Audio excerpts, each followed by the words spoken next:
On this Tuesday, welcome back, everybody. Thanks for tuning in. If you're watching that stream, thank you very much. Hit that like button. Curtis apparently likes when people do that, and we get a big number on the like buttons. It is the SportsCage. We do stream at sportscage.com through YouTube, also on X, and of course, we are on the home of the Saskatchewan Roughriders and the home of sports in Saskatchewan, 620 CKRM. 3 hours for you today. I don't know about you, but things are coming fast and furious in the CFL free agent loop. We're going to get to all that. We're going to start things off in about 5 minutes' time with Glen Suitor talking about all things CFL. Also in this hour, from Hockey Night in Canada, Sportsnet, Luke Gazdic is going to join us. He was up skating in Saskatoon in the Winter Classic for the Saskatchewan Roughrider Foundation.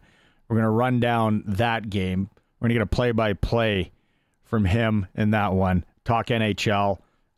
What does he think? It's a busy night in the NHL as well. Arash Madani is at the Super Bowl, probably cuddling with Patrick Mahomes. Curtis says spooning. We go with that, sure. Arash Madani joins us an hour or two from the Super Bowl. SJHL report time for Southie Mainline Chrysler, the new king of trucks. Benny Walchuk will be in at about 4:40-ish to talk SJHL. Also, a big senior hockey provincial game that Benny's involved with this weekend. Hour 3, it'll be more of Glen Suitor. And Dave Thomas has an interview with Regina Pat's Kelton Pine in hour 3. Co-hosting with me today is the one and only Derek Bidwell, who happened to, I think, also skate at the Winter Classic in Saskatoon on the weekend. Bidsy. Yep. How did that go? Where did you find hockey equipment, for starters? Under the stairs, under the Christmas stuff, under my golf clubs. That's where it was. Everything there? Did you like do a quick run through before you went, or did you just open it up and hope for the best? No, it was old school. I realized as I was getting dressed, I thought everything's got to be in there. I hadn't played a hockey game in like a hockey tournament in about 15 years. 12 maybe at the least, but I would say it's more towards 15.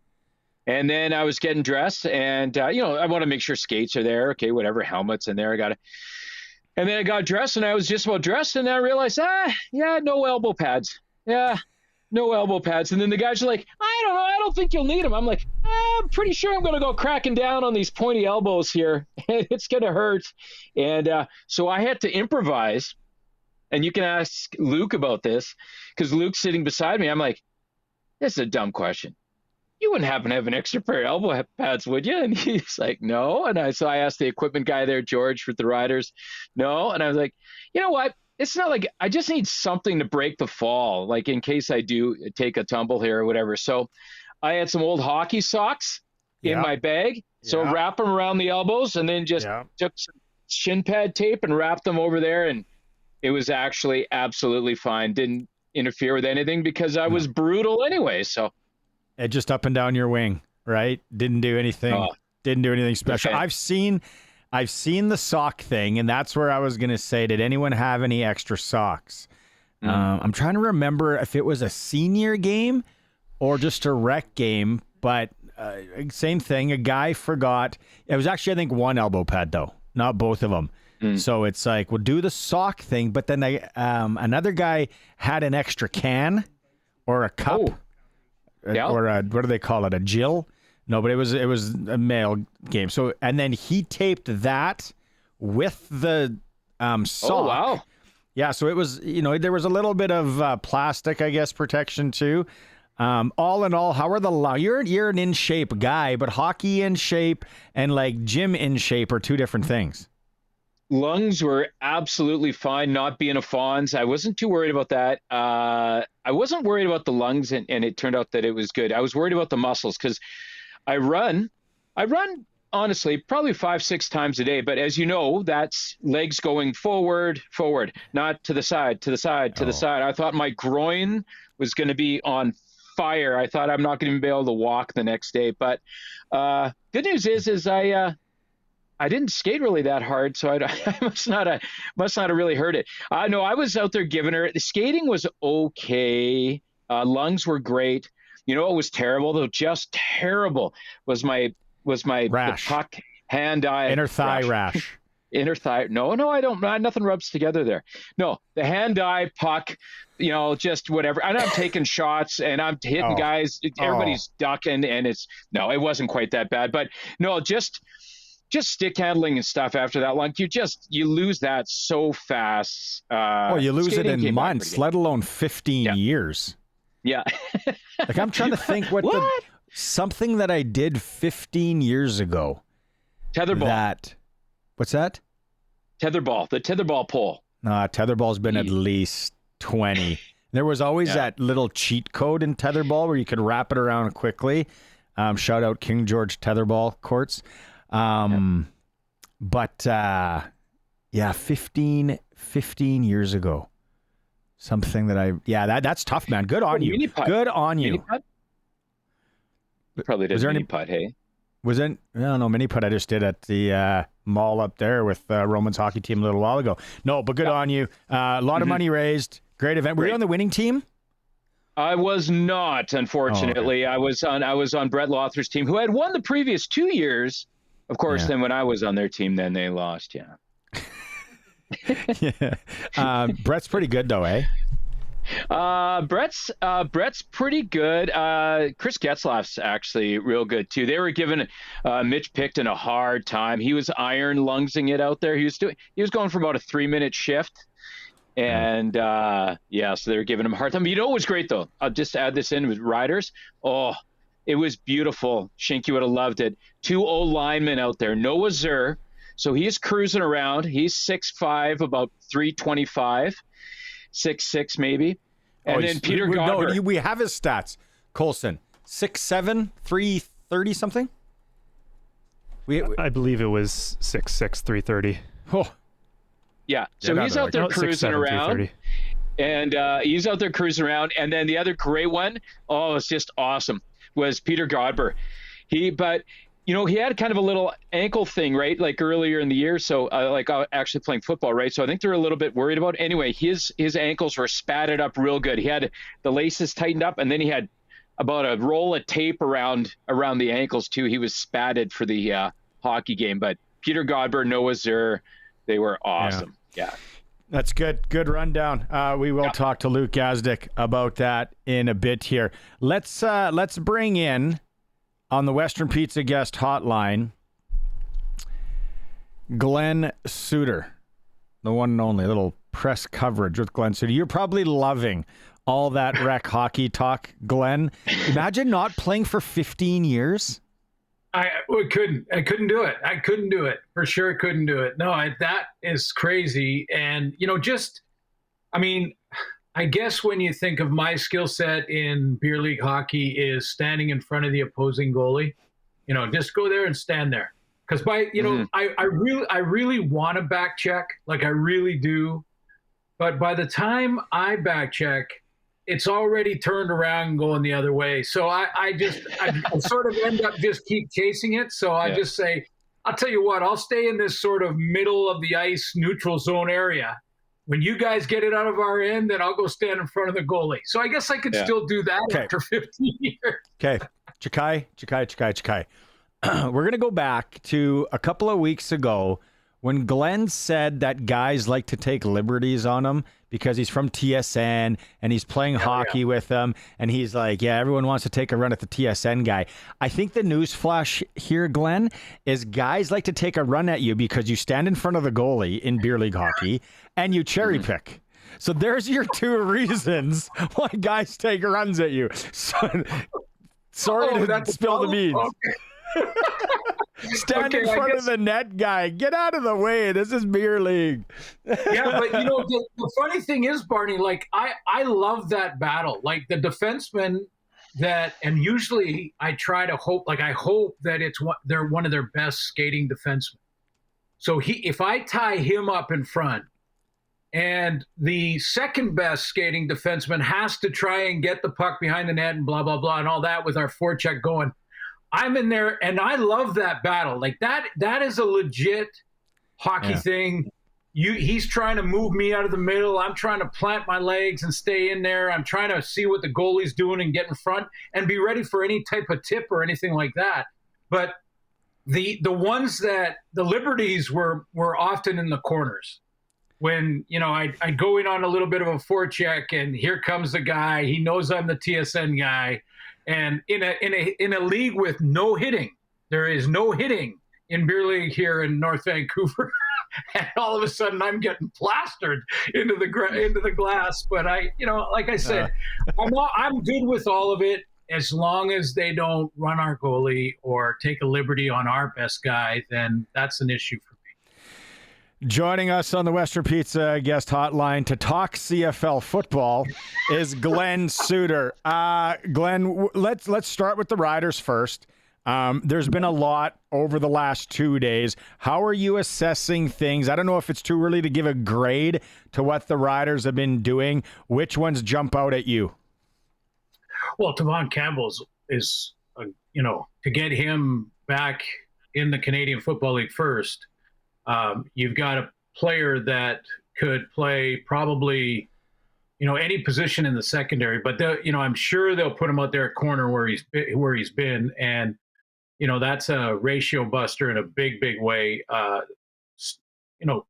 guy who went back in his combine days, I believe he ran like a 4.2 something. I mean, I've never been big on putting too much emphasis on the testing results. I rarely see a guy come out of a 3-point track stance in a football game, so I never put too much weight in the 40 times, things like that. But he ran a blistering fast 40 time in his NFL combine. So he can get up and run. He can play a lot of different positions. And again, Canadian in there is excellent. Mike Rose, we talked about on Thursday, Barney, when you were away, and I think that is an excellent signing because he is such a skilled D lineman that can play both inside or out, but he's also going to be motivated. He's going to have a chip on his shoulder, especially when they play Calgary. It's going to be one of these, let me show you again, why I've been an all-star in this league. And, I didn't think he had a great second half of the season in Calgary last year, but that's what I mean. He'll be ultra motivated. So I love those two signings. But I've been like you guys. I've been on my phone just kind of updating every few minutes going, wow, this negotiation window, they might as well just say, hey, let's just open it up, sign your players if you want. Why wait for allow for the team that may be losing a free agent, maybe allow for them to counter. And if they don't counter or the player doesn't like it, he moves on. Yeah, because I was going to say, Glenn, that's the thing that around here in our office space, they said, I thought it was supposed to be February 11th. All these players are already gone. And I said, well, they've kind of signed deals, but their teams, I guess, could counter. Is that the best way to explain this? Because like I said, there's CFL fans in here and they're just like, I thought it was February 11th. Yeah, well, no, none of the contracts at this point until February 11th, unless, they have to wait until the 11th to register the contract with the league office. Mm-hmm. And until that happens, they're not signed with that team. Now, what's been happening in the news cycle, which I don't have a problem with, guys, because it's been keeping the CFL in the news and people are talking about, we're a week away from the Super Bowl here. And there has been a ton of social media stuff on Geno Lewis and everybody that's moving around. Kenny Lawler moving to the east in Hamilton. And, a guy who Saskatchewan knows how dangerous he can be in that when you think about that playoff game. So, I've been intrigued keeping track, trying to keep a list of guys that are still available, things like that. But the two big ones that we've talked about for a couple of weeks now, the two big ones are Gino Lewis and Kenny Lawler, and they both look like they've agreed to new deals with new teams. But again, these deals aren't finalized until the league office gets the contract after that 11th date. So these are just sort of, I give you my word that we'll take this deal. The team that has the current free agent like Gino Lewis in Edmonton, they could still counter, and that could still change. So these are really, they're not rumors, because the agents are saying, hey, we've agreed to terms. Yeah.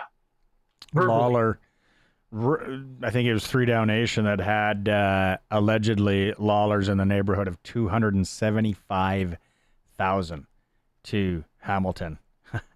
Go nuts, I say. It's a lot of dough for a receiver. Yeah, he had a good year last year. A year older this year. I don't know. Okay, it's like Tommy Tuesday here in Saskatchewan, though. So this one hasn't been confirmed by the Riders. This is just Justin Dunk, our man, on Twitter had it, that the Riders have agreed to terms with quarterback Tommy Stevens from the Calgary Stampeders, who, Glenn, here we see him if you're watching the stream, he's kind of that third and short specialist. Now, how do I put this? Are we at the point where we want to use an import spot on a third and short specialist? Is that where we're going in the league, or some teams? Yeah, no, I think this is the way you should go. And I think Tommy Stevens still has a future if you look at him as a possible guy down the road. He's not there yet. He's not ready yet. But in the meantime, my play-by-play partner, or one of them, Dustin Nielsen, him and I, in one game that we were covering Calgary, we decided as a sort of fantasy short yardage player, who would you pick? Because there's some real good ones in the league. Tommy Stevens was my pick for the fantasy short yardage guy, because he's a big, powerful, great teammate. The other thing is, good friends with Jake Mayer. So they've been in the same quarterback room for a couple of years now, and know how each other operate, and that's going to help as well. So a couple of weeks ago we talked about that third guy being a potential to be a future starter, young in age, but could do your short yardage work. And really, they have that guy now in Tommy Stevens. And I think most importantly, also great teammate. And when you need one, and we're seeing a lot of third down and one offensive staying on the field in the last couple of years, even in minus territory sometimes. When you need one and you get 4 or 5 every time, it gets you that first down. That's first and most important. But it also lifts your team. I mean, the rest of the guys are watching him run over people, and they're just jacked when they get back on the field. So that's a good one. Fancy work by Curtis there. If you're watching the stream, you saw a lot of his short runs. He does it probably better than anyone, like you said, if you're doing that fantasy draft. And then Riders, this one is confirmed by the team because the release came out on paper. Riders add Canadian receiver Tommy Neild from Toronto. Big body, 6'3", 203. I personally like this one. I don't know where this leaves a guy like Noah Picton, but a nice big receiver with Grey Cup pedigree, Glenn. Yeah, 2 years in a row. Yeah, two Grey Cup rings for Tommy, and a guy who, again, when we talked about Picton, talked about a potential for 800 to 1,000 yard receiver, depending on where they line him up. But one of the reasons that he's not been there yet in his career is because of a lack of opportunity, and that's okay. Sometimes that young Canadian receiver is going to be the wide side guy and not see the ball as much. That's okay. That's part of the developmental part of the Canadian athlete. And but Neild is in that sweet spot. Third year in the league. He's got some experience now. He understands how to practice when it comes to that championship pedigree, as you mentioned. So That's good. Plus, the Riders got to protect themselves against, a Joe possibly sticking down south. Picton's not signed yet. So, they're looking to make sure that they have not only depth, but guys that can rotate in for Sam Emelis and Kean Schaefer-Baker. I was just going to ask you, Suits. So I haven't had a chance to be on with you in a little while, but with these signings that we've talked about, the last one being Tommy Neal, him on the offensive side of things, of course, but on the defensive side of things, all CFL defensive lineman Mike Rose, as you mentioned, from Calgary, and then Tavon Campbell from his time in the NFL.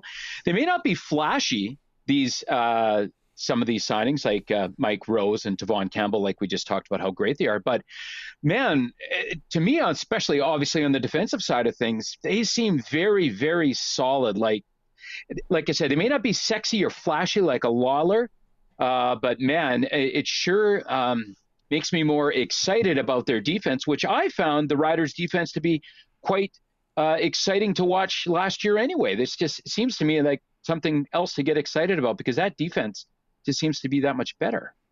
Well, it is. And, I think they could still do a little work there. They've got a couple of guys like Miles Brown and Lanier that are still free agents. Now, again, we haven't looked in the last 10 minutes, so you're never sure if all of a sudden a news flash hits the phone. But, I think they need to get at least one of those two. And where does Micah Johnson fit into that as well? But I love the signing from Mike Rose. A motivated Mike Rose going to be very interesting.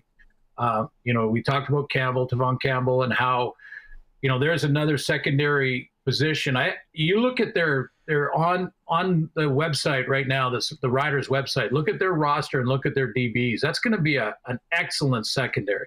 Going to be a very good secondary. I still think a guy, 2 weeks ago or Tuesday of last week, we talked about Jake Serezna. Now it looks like he's committed, so he's gone. But I still see a guy like Robbie Smith in Toronto, who I believe, to my knowledge right now, is still free agent. I think he would be interesting. He's 4 or 5 years now in the league. He's coming off 2 back-to-back years at 6 sacks each year, and so 12 in the last 2 years, and not a full-time player. So he's a rotational player, but he's Canadian, and I think he's really come into his own. Made some big plays in the Grey Cup when it was in Regina and the Argos won. So, I look at guys like that and think, he's still out there, and I think the D-line is still either signing their own guys for Saskatchewan or going out and picking up a Robbie Smith or whomever, else. I haven't gone through the whole list, but keep working on that D-line. One thing we can add about a Joe from the Riders alumni game is he's not taking any jobs as a hockey coach anytime soon, boys, because he was our coach and he didn't know whether it was Tuesday or Moose Jaw, what was going on there. And he just wanted to chirp at Kean Schaefer-Baker across the way. In his speech at the start of it all, he told Luke Gazdic and Mike Sillinger to drop the gloves with somebody right off the opening draw. That was his call. Okay, so coaching hockey out of the question. We'll see if he sticks down south. We get you back on Thursday, Glenn, and I'm sure there'll be a lot more from that. Oh, the one thing we got about 30 seconds here, maybe a little bit more.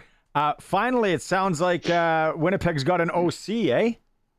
Yeah, Jason Hogan. And we talked about, like, what are they doing? Because this free agent window was opening up and they don't have an OC. Like, what kind of offense is going to look like? Well, here's why. They hired from within. It's something, first of all, he's a Canadian guy that coached in U Sports in Quebec, but he's been there for 3 or 4 years now with the Bombers. So that's why they were comfortable heading into this free agent window, knowing that this is probably going to be the guy, and he knows our offense and he knows what we like to do. So that's the answer there. Sounds like Jarius Jackson will be the quarterback coach there. So that'll be interesting how that dynamic works with O'Shea and all that. But like I said, a lot more coming down, and we can do this again on Thursday. All right. When's your next beer league game? Yeah, I haven't played in about a year and a half, and I'm a little I'm a little no nervous. time at all. I look like Bambi on ice if I go out there now. Just wait, give it another 14. Just give it another 14 years, Suits, and then get out there. It's no problem. Yeah. Yeah, that's nuts. That's crazy. I'm sure you were icing down the whole body after that one. It wasn't pretty. No. There's a chance your wife sold your gear. Maybe find your gear first. Could be on used Vancouver or whatever the buy and sell is there. Okay, Thursday, Glenn. Thanks so much. You guys, yeah. There's our CFL guy press coverage with Glen Suitor. Take a quick break. It is the Sports Cage. Thanks to everyone watching that stream at sportscage.com and on the home of the Saskatchewan Roughriders, 620 CKRM. Welcome back, Barney Shynkaruk and Derek Bidwell on this Tuesday for Saskatchewan Lottery's main fundraiser for sport, culture, and recreation in our province of Saskatchewan. It's been fast and furious, though, Bidsy. I didn't expect this much smoke this early. Today, like the Lawler to the Ticats, I really, and then Eugene Lewis to Ottawa. I thought there was a chance one of them could end up here, but I don't think I was as pot committed on that than others. Like I think Maz really thought like one of them already house shopping in Regina. And then, I would like to know, and I'm sure it'll come out somewhat. So I think, Colson, maybe you can correct me if I'm wrong, but I heard the Lawler is around 275 to the Ticats. It's a lot of dough. It is, for sure. And when you talk about these things too, Shank, the big names that go in free agency, whether in this case, of course, we're talking about the CFL, but if it was the NFL or the NBA or the NHL, I also like to kind of think about the teams that are the team that gets him usually, they're the most excited at first because they feel that he is worth the money and he's going to bring that in and he's going to turn their team around. But the teams that are the most disappointed as well, too, and I think in this case, when you talk about Lawler, for sure, maybe in Lewis as well, that Calgary would be the most disappointed, and maybe one guy in particular, and that'd be Vernon Adams Jr. Like, I just think that he was really, really, really, really hoping that he took a bit of a haircut and that the Stamps were going to make it work and they were going to bring in one of those go-to number one guys through free agency, and it appears that neither will be headed to Calgary. So most disappointed would probably have to be Vernon Adams Jr. for sure. Yeah.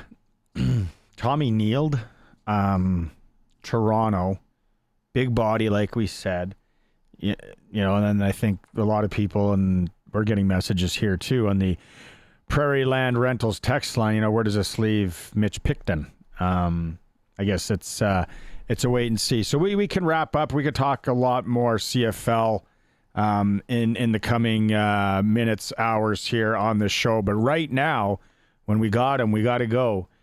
Out on the Western Pizza guest hotline. Perfect night for all that Western Pizza goodness. Best pizza around, plus all the Greek favorites you like.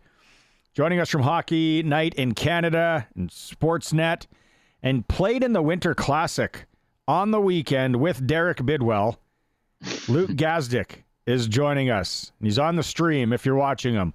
Look, nice touch, wearing the hoodie. Yeah, you're no dummy. You're no dummy. You know I've been wearing it since I left. It's so cold. I wore it on the plane home. I wore it to work tonight. It's great. I'm loving it. What was it like for you? You were kind of not a late ad, right? I don't know if that when we would call it a call up, but you were a late ad. What was that experience like? Because you got the offensive lineman, the 300 plus pounds. You got Derek Bidwell, who hasn't skated in 15 years. You got Mike Sillinger, who probably owes half the guys on the ice money. How was it all for you, Luke? Yeah, it was awesome.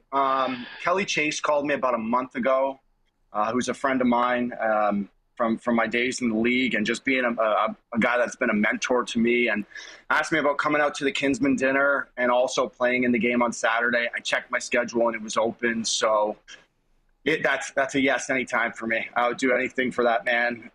So I got some flights in order and came out. It was actually my first time in the province of Saskatchewan. We played an exhibition game with the Oilers in, I believe, 2015 against the Minnesota Wild, but it was just quick in and out at the Blades rink. But then my mom told me too. I was telling a couple of guys this. My great-grandparents and my grandparents were all from Saskatchewan. They moved to Ontario in about 65, 67. So I got some Sask blood in me, and my mom was very happy for me to go back to my roots. So I didn't know anybody going out there, and I feel like I left with a whole handful of new friends and acquaintances. So they took me in with a great amount of hospitality and would love to come back at some point. Now, Luke, they unfortunately for you sat me right beside you, so you were just like, God, this guy, he never stops talking. Holy Toledo. We have a mutual friend, obviously, in Ken Reid at Sportsnet. I worked with him for about 5 years in Calgary, and now you work with him now, so we're sharing some Ken Reid stories. But you were saying that you noticed this. Ken was telling you, notice when you land in Saskatchewan, the pretentiousness that you often get in Toronto, let's just say, may not be there in Saskatchewan. A little more down-home, friendly people, let's just say. You can slam Toronto. Don't worry about it. But you said you felt it as soon as you got to Saskatchewan. Yeah, I was going to say the pretentiousness evaporated. There was none. I think I get used to it here a little bit. Like, I'm born and raised from here, and Bidsy, like I got to know you a bit over the weekend, and I think you can see not everybody from Toronto is like that, but it certainly has that air here that stinks a little bit. And Kenny being a small town, Pictou County, you heard him say it 100 times, East Coast guy, he's doesn't mesh with the vibe in Toronto too good. I didn't mind you talking my ear off too, I'll tell you, because when I go to a lot of these events, sometimes people, they're so quiet and silent, and they just kind of sit there, and I'm kind of doing my thing. I love talking and telling stories and talking about my experiences. That's why I'm at these events. So I don't mind it. Came out of it with a new buddy, and was definitely a nice change of pace, let's call it that, from the concrete jungle over here in Toronto. And anytime you wear a bunny hug for like 4 days straight, Sasky people are gonna if it smells like campfire, and pierogi or garlic, even better. But let's talk some hockey here, Luke. And let's start with I want to pick your brain. I want to know what you think on the Vancouver trade with JT Miller out. I don't know how much you want to go into it. Did they trade the right guy there? Was that the right play? It seems like there's going to be a lot of pressure now on Patterson to perform. Listen, I don't know if they traded the right guy. All I know is I'm a huge fan of JT Miller. He was a guy that I really came into liking him in the playoffs last year. Not that I didn't before, but as I followed that team throughout the year, we do a lot of the Western Coast, call it Vancouver, Calgary, Edmonton. We're staying here late on East Coast time to do regional intermissions and stuff. So we're covering those teams a lot. And over the course of last year, anytime that Vancouver and that Canucks team needed a big moment, anytime they needed a big hit, a big fight, a big goal, a big play, it was always JT. And I loved the attitude and the energy that he brought to the rink every day. Now, how much that was affecting his teammates behind the scenes, I guess really the only guys that know that are in the dressing room. But I definitely don't want to say they traded the wrong guy, because I think Petey still has some good hockey, and this is a young player with a high ceiling. But I was sad to see JT go, because I really do feel like him and Quinn were kind of the heartbeat of that team. Now, Luke, you and I were talking about this. Once again, I was probably doing most of the talking, and you were just probably trying to get dressed for the game. And at one point you thought, hey, good idea. Use your socks as elbow pads. Why not? Yeah, that's a good idea. I'm like this. Does anybody else see this guy putting socks on his elbows over here? But you were and I were talking lots about some different things, and you mentioned you and I were talking about the Calgary Philly trade. There's a look at the lineup there on our squad. The Calgary Philly trade. Maybe get you just to comment on that as well too. You mentioned that you really like that one for the Flames moving forward for a number of years to come. I think The Flames are in I don't want to say a weird spot. It's definitely not a rebuild where they've torn it down. It's this new school kind of retool. I think Dustin Wolf has pushed this program along. Like, he's played so well in net for them that, I mean, they're sitting 2 out of a wild card. Like, it's right there in front of them for the taking. So you need to kind of insulate that group with what they need is a little more scoring and a little more offense. So you go, take a flyer, pardon the pun, on 2 guys that are former first-round picks, have showed a little offense. Morgan Frost plays some power play. Insert them into your lineup. I know you and me, Bidsy, talked about how I was a fan of Pelche. So I didn't love seeing him go the other way. But for a Flames team that's looking to add guys mid-20s, early to mid-20s with some term on their contracts, why not go out and make a deal like that? I think it helps their group up front for sure. A guy that you played for briefly, Melville, Saskatchewan, former Saskatoon Blade, coached in Swifty, Todd McClellan, doing some things with the Red Wings. Got him in a spot, got him winning hockey games. A lot of guys say he's a hard coach. Like he's hard to play for, demanding. Comments on your time with Todd? Oh, I'm glad you've heard that, because I was about to say the same thing. He was, I only had him for 1 year, right? So we didn't have a great team. So looking back, when I speak about these experiences, I don't want to paint too broad of a stroke on it, because it really wasn't a lot of time. But yes, he was extremely hard on, and I would even say it was guys towards the bottom of the lineup. Depth guys, healthy scratch guys in and out of the lineup, was just making sure you were always on. Like, there was room for mistakes, but he wanted things done in a certain way. When we had a tough night the night before, we were going through it the next day on the ice, cutting the video, and he was not holding back on anybody. So he definitely had a standard that he wanted us to hit. We really couldn't get there. I think that year was weird. Connor broke his collarbone early. I think that kind of took the wind out of our sails, but you can see why it's working now. If you get a good group, young, that wants to work, he's a good guy for them. And I think he's a good guy for that Detroit team. I just know that from my experience, he was a tough coach, I'll tell you that. So a guy that he has is Dominic Shine. And this story is amazing. The grind for this guy to get to the NHL. You're a guy that kind of had to grind as well, too, right? Like, there's the East Coast stops, there's the AHL before you get your shot with Edmonton. When you see a guy like Shine, who's you're watching the stream, there he is right there. Like, he's the oldest player to make his debut since Medvedev. Like, what do you think about when you see something like that, Luke, and how you had to grind your time in the AHL, mind you, with Warren Peters, who's an absolute beauty. But, what does that make you think about? You just say Warren Peters? Warren Peters was one of my first captains, Texas Stars, my first year. Oh, yeah. He's a good West Side guy from Saskatoon.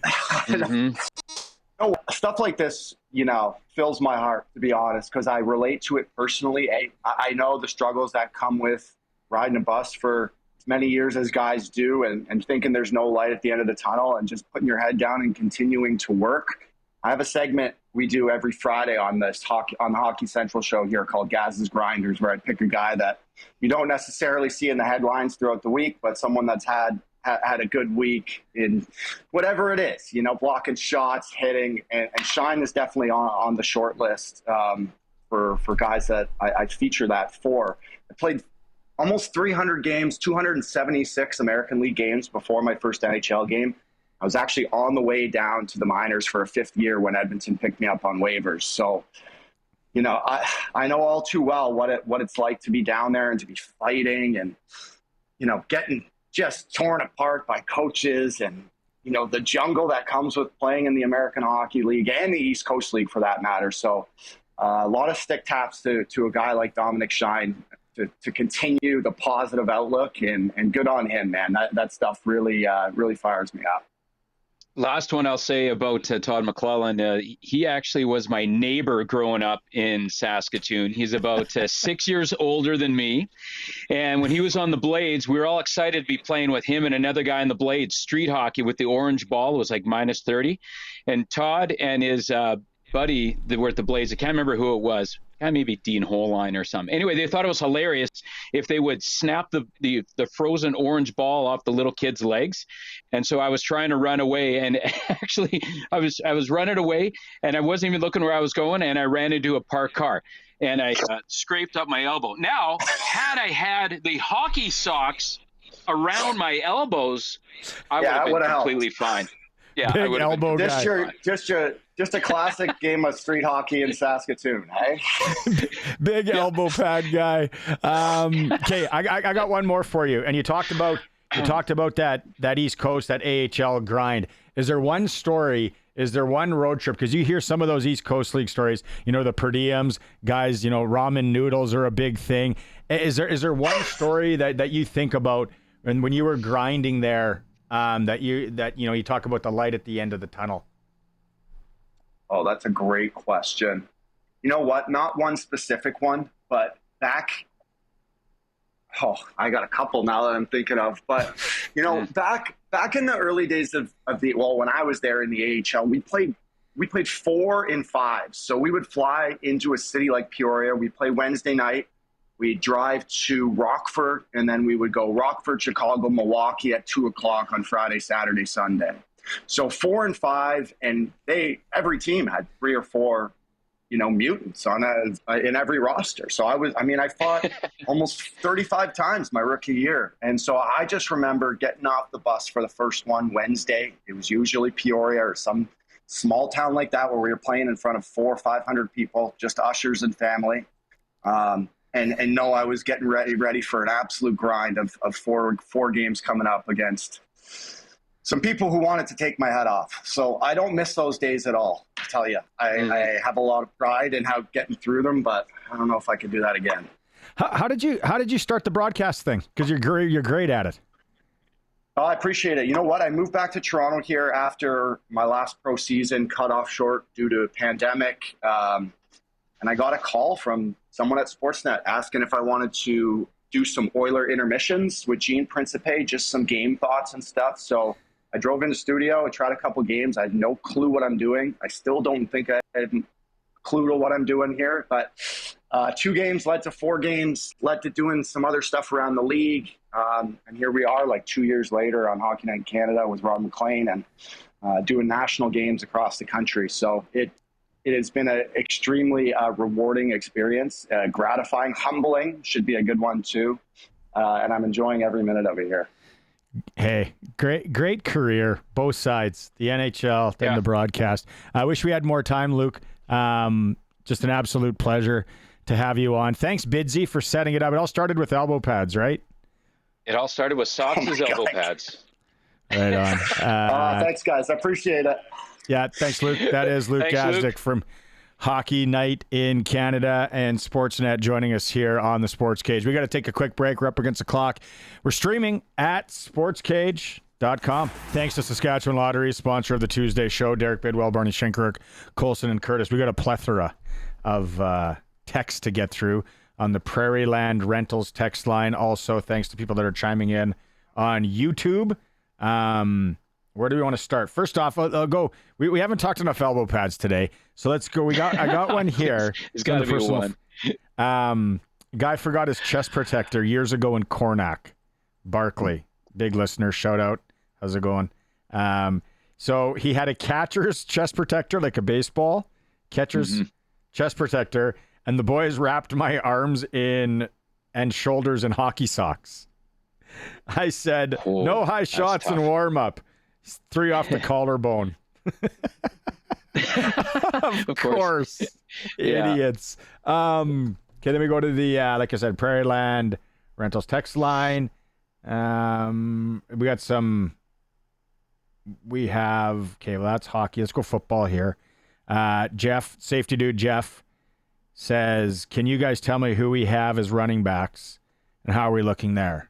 Well, we got AJ. Yeah, I think AJ got Armstead signed for 2 years when he originally came here. Yeah. I think Armstead signed for last season and the next season, so also 2. And what's the guy's name that we signed last week? Like, that's going to be a little bit of a project.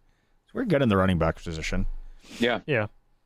Well, again, everybody that's signing everywhere today, it's almost like we know in Sask here, it's like, let's see how healthy you are in October.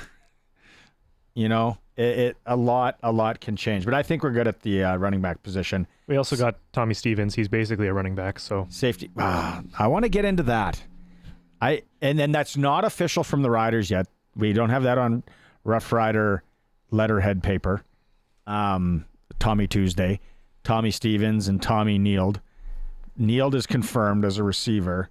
But yeah, I know you're right, Colson. When you look at some of those highlights that Curtis cut up on the stream, like this guy's a short yardage quarterback, but he's looking to score when he's on third and 1, and he's thinking, I could take this 40 yards.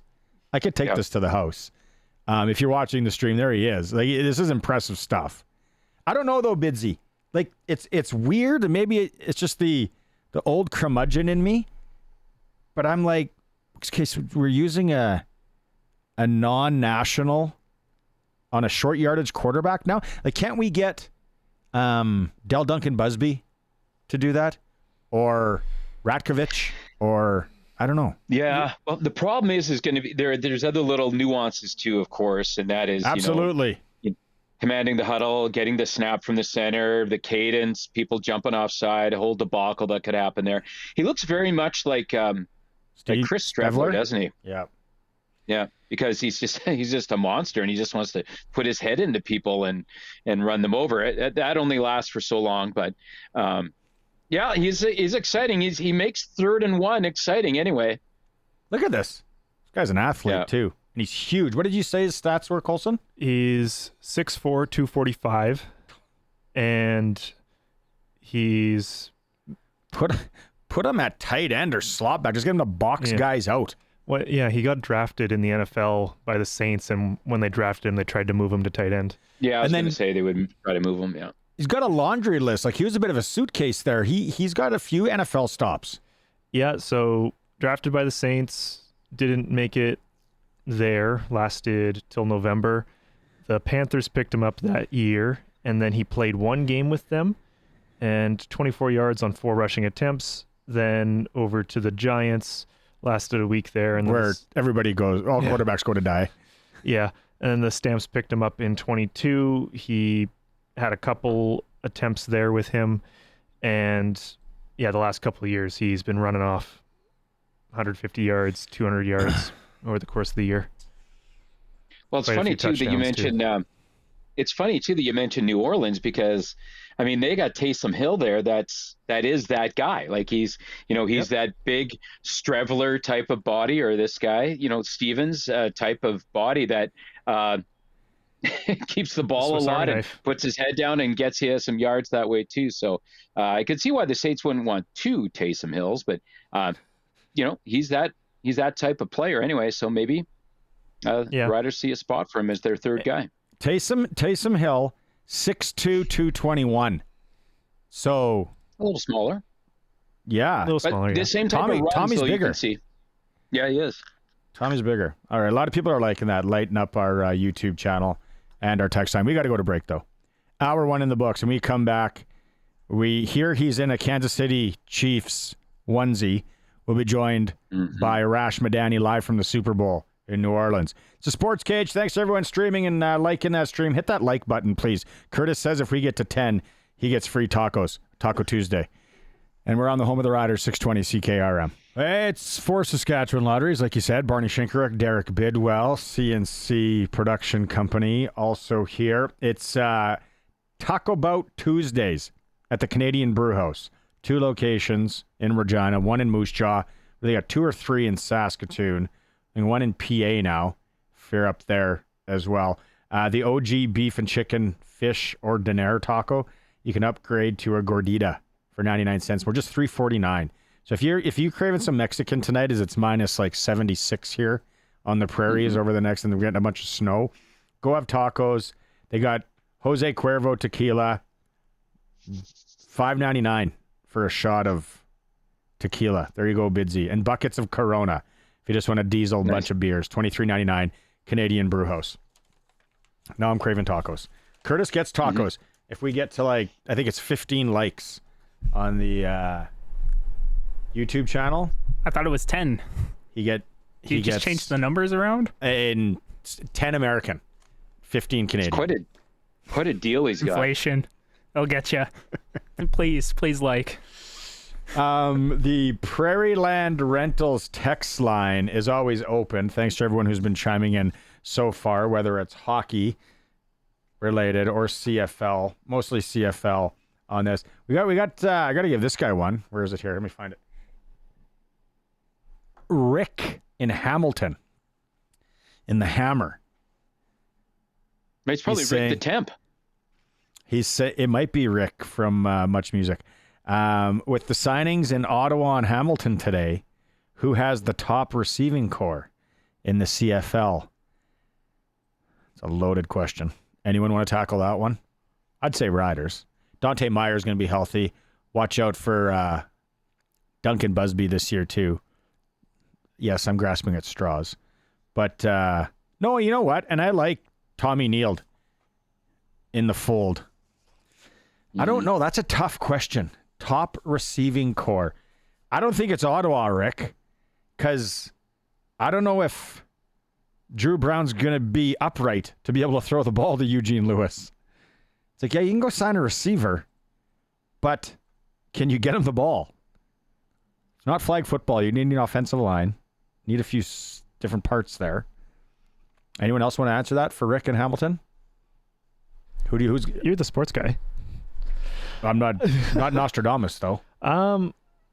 Hamilton just took two of Winnipeg's receivers in Molitarski and Lawler, and they've re-upped some of their guys. And yeah, Hamilton's not bad. Yeah, and Bo Levi still got to 5,000 yards last year with everything that went on, so they got to have some good receivers there. So Hamilton's not a bad say, but Hamilton's meddling. They're in the top three. Mm-hmm. We just don't. I don't know who yet. I don't think it's a Winnipeg anymore. That's for sure. Yeah, you lose Lawler. That's obviously a huge one. You know what? This is very Homerish, but we were talking today about Tommy Neild, and I was saying to you before, like, who is this guy? Is this guy going to be anybody, or is this just another guy you bring in? Is this just another release, another signing? Because the Riders release them all the time, all the way through the year, obviously, right? They tell you about another signing. And there are a lot of guys that you never heard of before, and they're not going to be around anyway. But Tommy Neild, the more we talked about it, and the more I kind of changed my opinion, I guess, as you guys were talking about it. He is only mid-20s. He's tall, lanky. He's going to be a great guy to compete as a Canadian receiver. But I will add in this, when we ask about who's the best receiving core. If a Joe would have came back, if a Joe was not going to the Indianapolis Colts, at least for a tryout, after spending the weekend with him, man, that guy's energy is contagious. And I would have been interested to see what he was going to do in his second year and how he would affect the team overall, and just the numbers he could put up, being used to the pro level of things and just being a professional and all of that. I would have been really interested to see what he could have done as well, too. So, had that been the case, it would have been interesting. And don't forget, Riders taking a stab in the dark, throwing out a flyer on three-time OAC Receiver of the Year, Wayne Ruby Tuesday Jr., who's they signed yesterday. So we'll see what happens there. It is that time, though. You ever seen that guy that sets up on the side of the road in a van and he sells blankets? If he had a Kansas City Chiefs blanket and flag, this guy would definitely purchase one. The All New SportsCage and Coast to Coast with Arash Madani is brought to you by Smart Investing Solutions. Be smart with your money. Call Brian Golly at Smart Investing Solutions, 546-2533. Rebuttal, sir? What does that even mean? Means he thinks you're in love with Patrick Mahomes. Oh, no. That's just factually incorrect. Out in Ontario, you guys don't have the guys that set up on the side of the road in vans and they sell like weird wolf print carpets and flags and blankets. Blankets. No, it's more like food trucks. Not Fuzzy Wuzzy was a bear. When you come here in September for the Labor Day game, then we'll go to the corner there, and I'll let you pick out something. It'll be my gift to you. Sounds like a plan. Pick the exotic dancers as well, too, Arash. Yeah. By the way, Barney doesn't believe that I'm coming, Bidsy, so I think I'm just going to book the flight next week, and then I'm going to send the screenshot, and then what's he going to have to say for himself? No, I heard then you got a tour guide from the mean streets of Regina. I heard that you're royal streets of Regina. I heard that you're coming here for something, so it is legit. We can't have cat's not out of the bag yet, but no, there we go. It is legit. So I'll be buying you a blanket or a flag. Hey, speaking of weird places, you're in New Orleans. Never been there. Want to go there. I heard it's really like you stay in that French Quarter or whatever it's called, and then don't veer off too many. What's it like compared to the other Super Bowls that you've been to? Well, here's the thing about New Orleans. It is an event town. They know how to do major championships well. Like just basic things. Like we show up to get credentials the other day. And they give you beads. Not quite. That came later at night. But like everything's ready. Everything's ready to go. They scan your face, boom, your credentials like handed to you within a minute. There's no lineups. Everybody knows kind of the drill. You think about college football national championships. No city's hosted more Super Bowls. New Orleans got all the convention centers and all the hotels and all the restaurants and all the party scenes. But fellas, I got to tell you, like I've been to Vegas, I've been to Nashville, I've done downtown Montreal until 3, 4 in the morning. Bourbon Street at 6:30 p.m. is creature central. Like, yes, it's got its music and yes, it's got its flair, it's je ne sais quoi, but your head has to be on a swivel at 6:30 at night. So I can't yet, Tuesday, I can't yet report back what it's like at 2 in the morning. It's going to be interesting. I love it. Okay, so I have to ask you this. You spent some time around Patrick Mahomes at his media availability there, Arash. What were some of the crazy nutball job questions and stuff? You always hear these the people from all over different countries all over the world.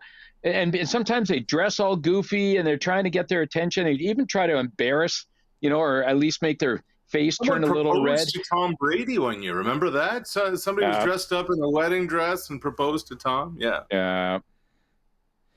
Did you get much of it? What are some of the stuff? I know what I would ask Travis Kelce.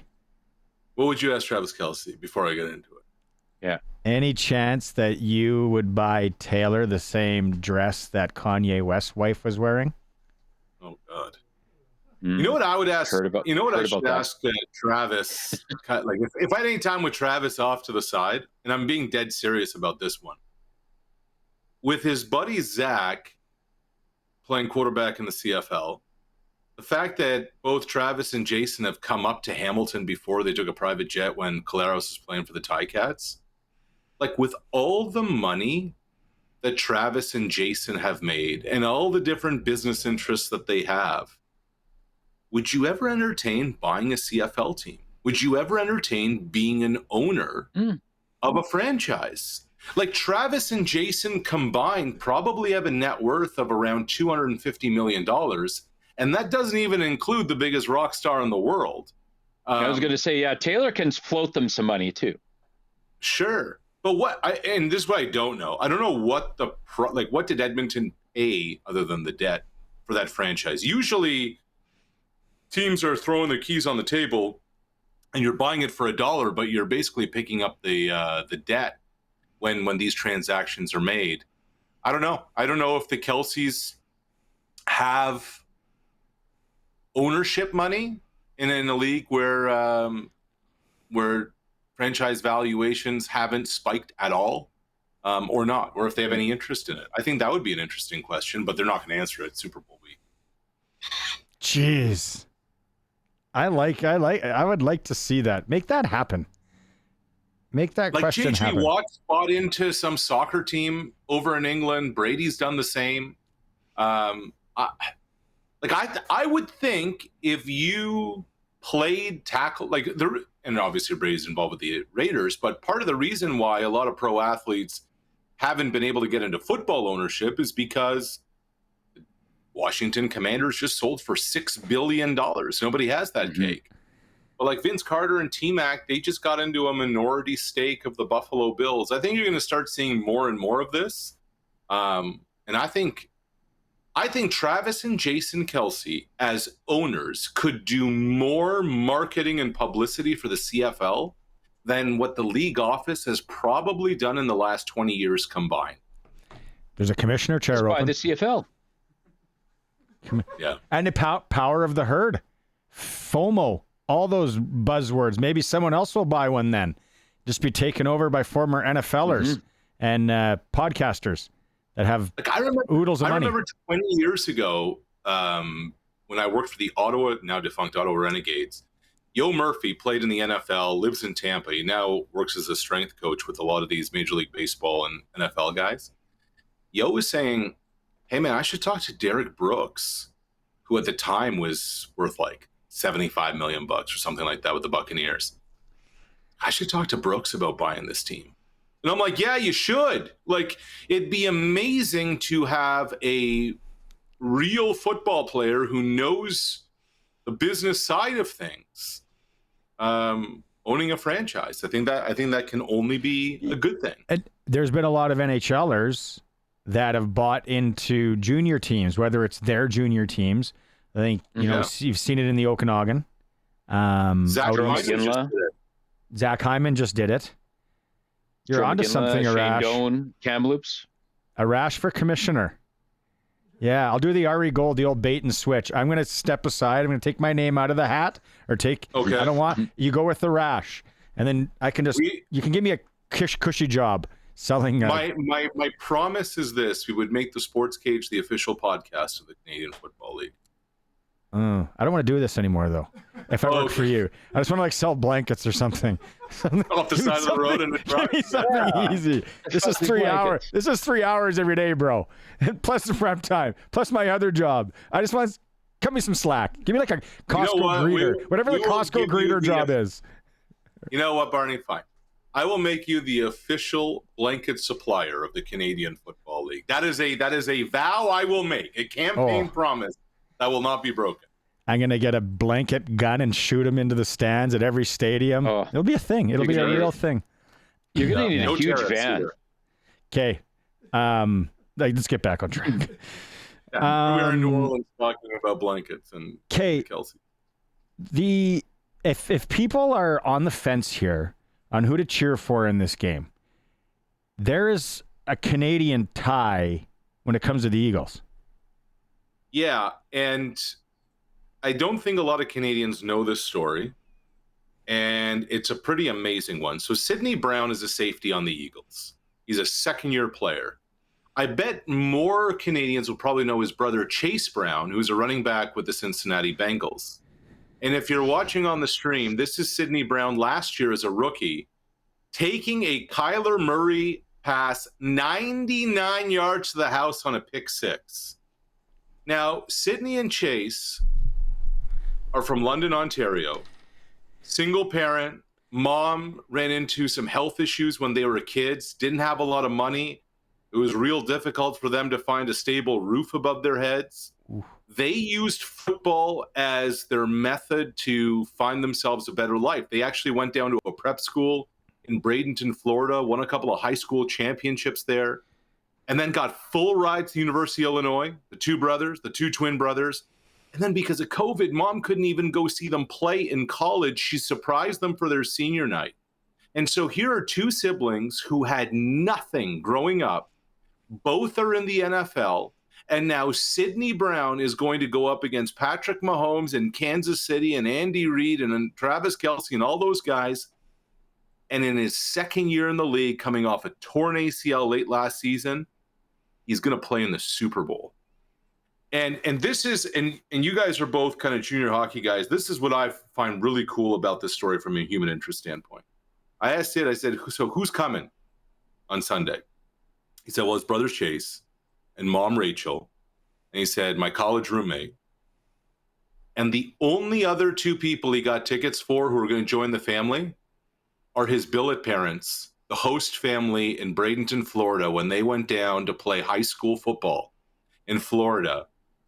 And that host family sat them down nightly and worked on their homework and made them understand math and economics to the point where they now both have business degrees at the undergraduate level in university, and one of them is working on an MBA, a master's in business administration. It's just an awesome story, and he's playing in the Super Bowl on Sunday.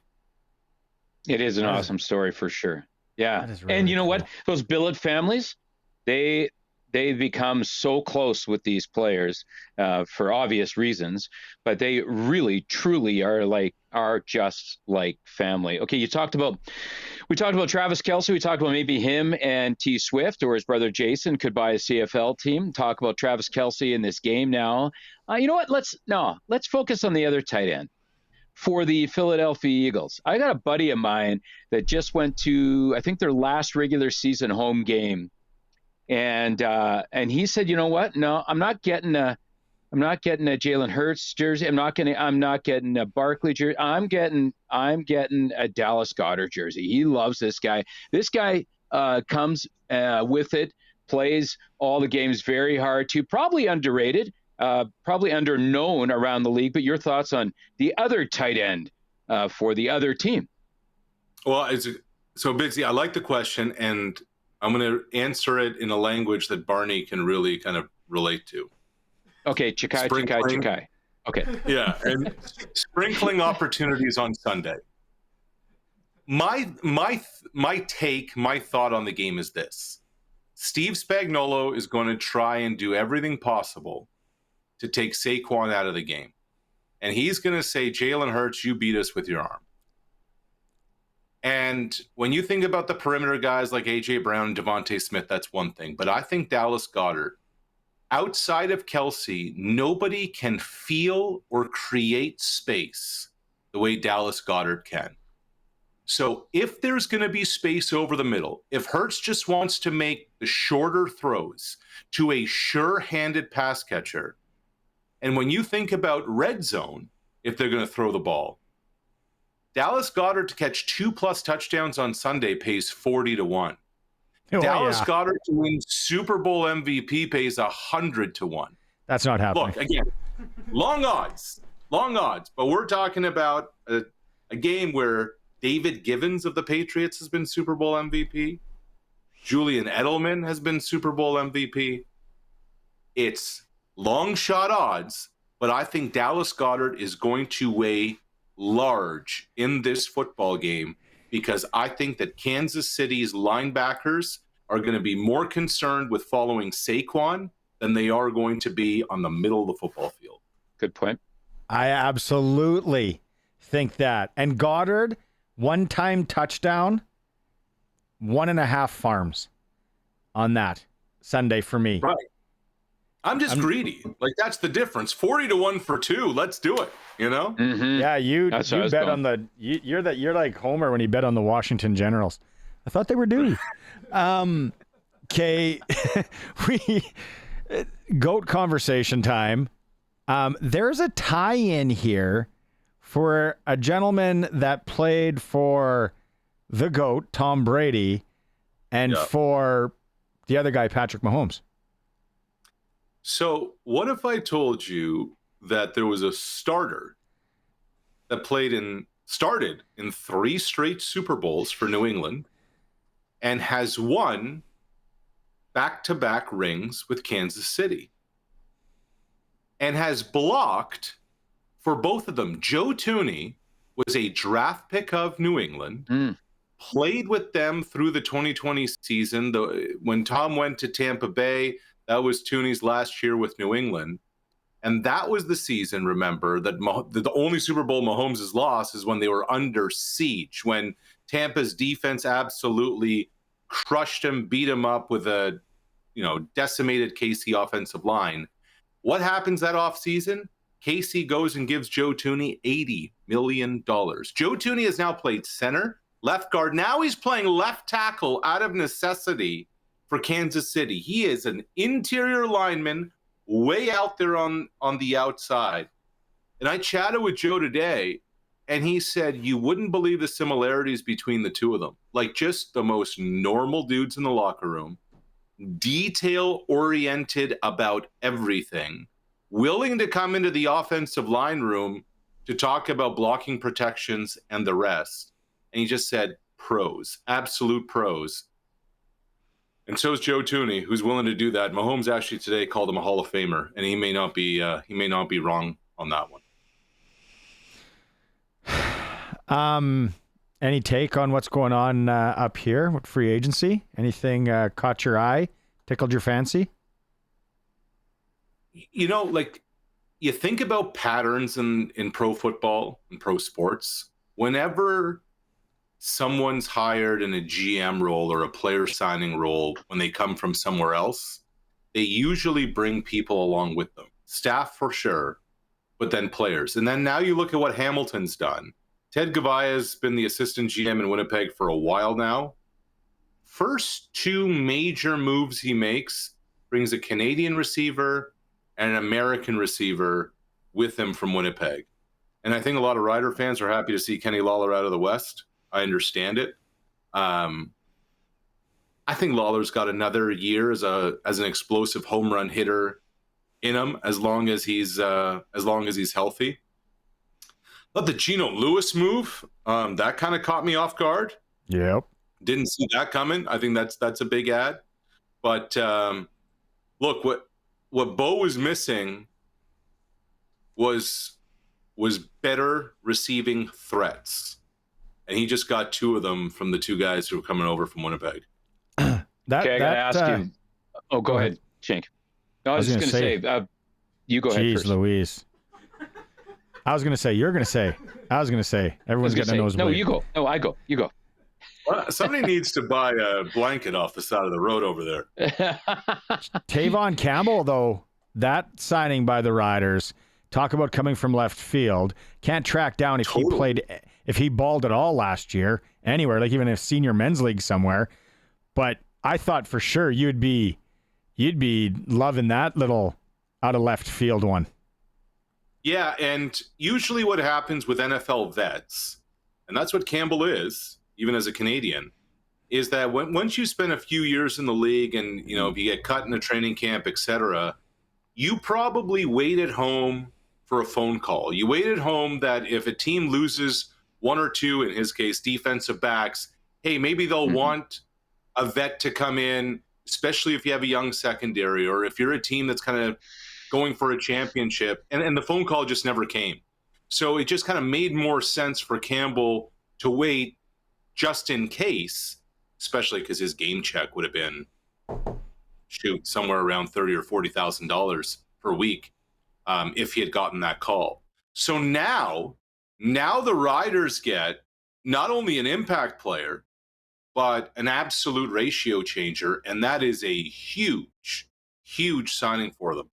I gotta say though, fellas, still waiting for an impact receiver to be signed by the Riders. Tick, tick, tick, tick, tick, tick, tick. Like, that's Trevor Harris needs that. Okay, it goes by the name of Wayne Ruby Tuesday Jr. Watch Wayne Ruby when he comes into camp. Okay. Ohio Athletic Conference. Here it is, right here on the stream. Look at this. Yoink. Oh man, this is why is he the Comet? Is he the Comet here, or is he the Purple Raiders? He's the Purple Raiders. Okay, Bidsy, you got the floor for last one. Name me another stream in North America outside of Campus Productions that has purple versus purple B-roll waiting to go when you talk about John Wayne Ruby. You can hire these two guys and you become commissioner too. 100%. Literally too busy grabbing stuff for the stream to focus on any other stream, so I couldn't tell you. and his man bun. And his man bun. Yeah, there it is. Yeah. And I'll work on it, yeah. Okay, Arash, it's 4:33. You're in New Orleans, as they say. Yes. What's going on? What's on the agenda? There's some beads going around your neck. There's some live music there's some type of, what's going on? I am going to actually behave for the next couple of hours. I'm going to work on a Patrick, no, not a Patrick Mahomes feature. I was just going to see Barney's reaction. Actually, my feature on coming up later this week is on how Saquon Barkley has changed the running back conversation in the NFL. Right, a couple of years ago, they were a dime a dozen. You could put anybody in there. They weren't paying them. How Saquon and Derrick Henry have changed that. So I'm going to work on that. And then there's actually a media party tonight. And it's like kind of like the taste and flavor of New Orleans. So a lot of Creole, a lot of donuts, a lot of gumbo, and a few cocktails await us. So. And moonshine, yeah. Just make sure you do shooters and throw stuff, Arash. Just do shooters and throw stuff. That's all you got to do. I like Everybody the cocktail stuff, but then all that, I just can't get into that Louisiana food thing. I'd probably crush a Jersey Mike's, then just go for the cocktails. There you go. See, no, I'm all about it. I'm all about it. I'm looking forward to it. You like fried? You would like deep fried donuts? Who's kidding? Who here? Come on, Barney. I like deep fried stuff. Not a big deep fried donut guy. You know who likes deep fried donuts? Luka Doncic. You didn't even talk about that trade. Oh my God. The best part of that is Dallas's GM blathering away at the podium, and Jason Kidd looks like he wants to commit a homicide. Probably at the guy beside him who just traded his 25-year-old franchise player away that just got them to the NBA Finals last year. It's amazing now that I've listening to so many like ESPN and all that. And I'm not a basketball guy by any means, but it's a massive trade, just sporting landscape wise. How many people got text messages on Friday night and thought it was a joke, or somebody hacked, so and so's phones, and it was like there is no way. But yeah, it's crazy. Okay, well, go have fun tonight. And yes, I like the thing that I'm going to take from this 25 minutes together. You talk about when people go get hired places, they bring their good people with them. So I think we all know what's happening here, boys. If Arash gets that commissioner the job. Other side of the glass is getting the gig when I become commissioner. And then we also have our blanket salesman. Blanket salesman guy. Instead of the Purelator tackle hunger, we'll just get people to give blankets to the people that the needy. There we go. There we go. I'm a tariff-free enterprise. Sells itself. Oh, don't get me started on that. All right, Arash Madani live from New Orleans. He'll be back with us on Thursday. Oh, cool. Curtis is. Are you sending your resume over the stream? Yeah. That would be a little too forward, but Coulson made a present just for Arash, just on the way out. Uh-oh. What do we got? Oh, there you go. Boy. Yeah. You can tell it was rushed a little bit, but it is a nice present. It looks like a poncho. They sell those in that van at the corner too. It makes me look a lot slimmer than I am. So thank you very much, fellas. I'll take that as a compliment. Okay, go crush all that deep fried food tonight. Curtis or Coulson? Which one of you just did that? That was me. That was Coulson. Okay. Pick him up some beads, Arash. Bring him back some beads. Yeah, I'll do that. Talk to you Thursday. See you, bud. See you, boys.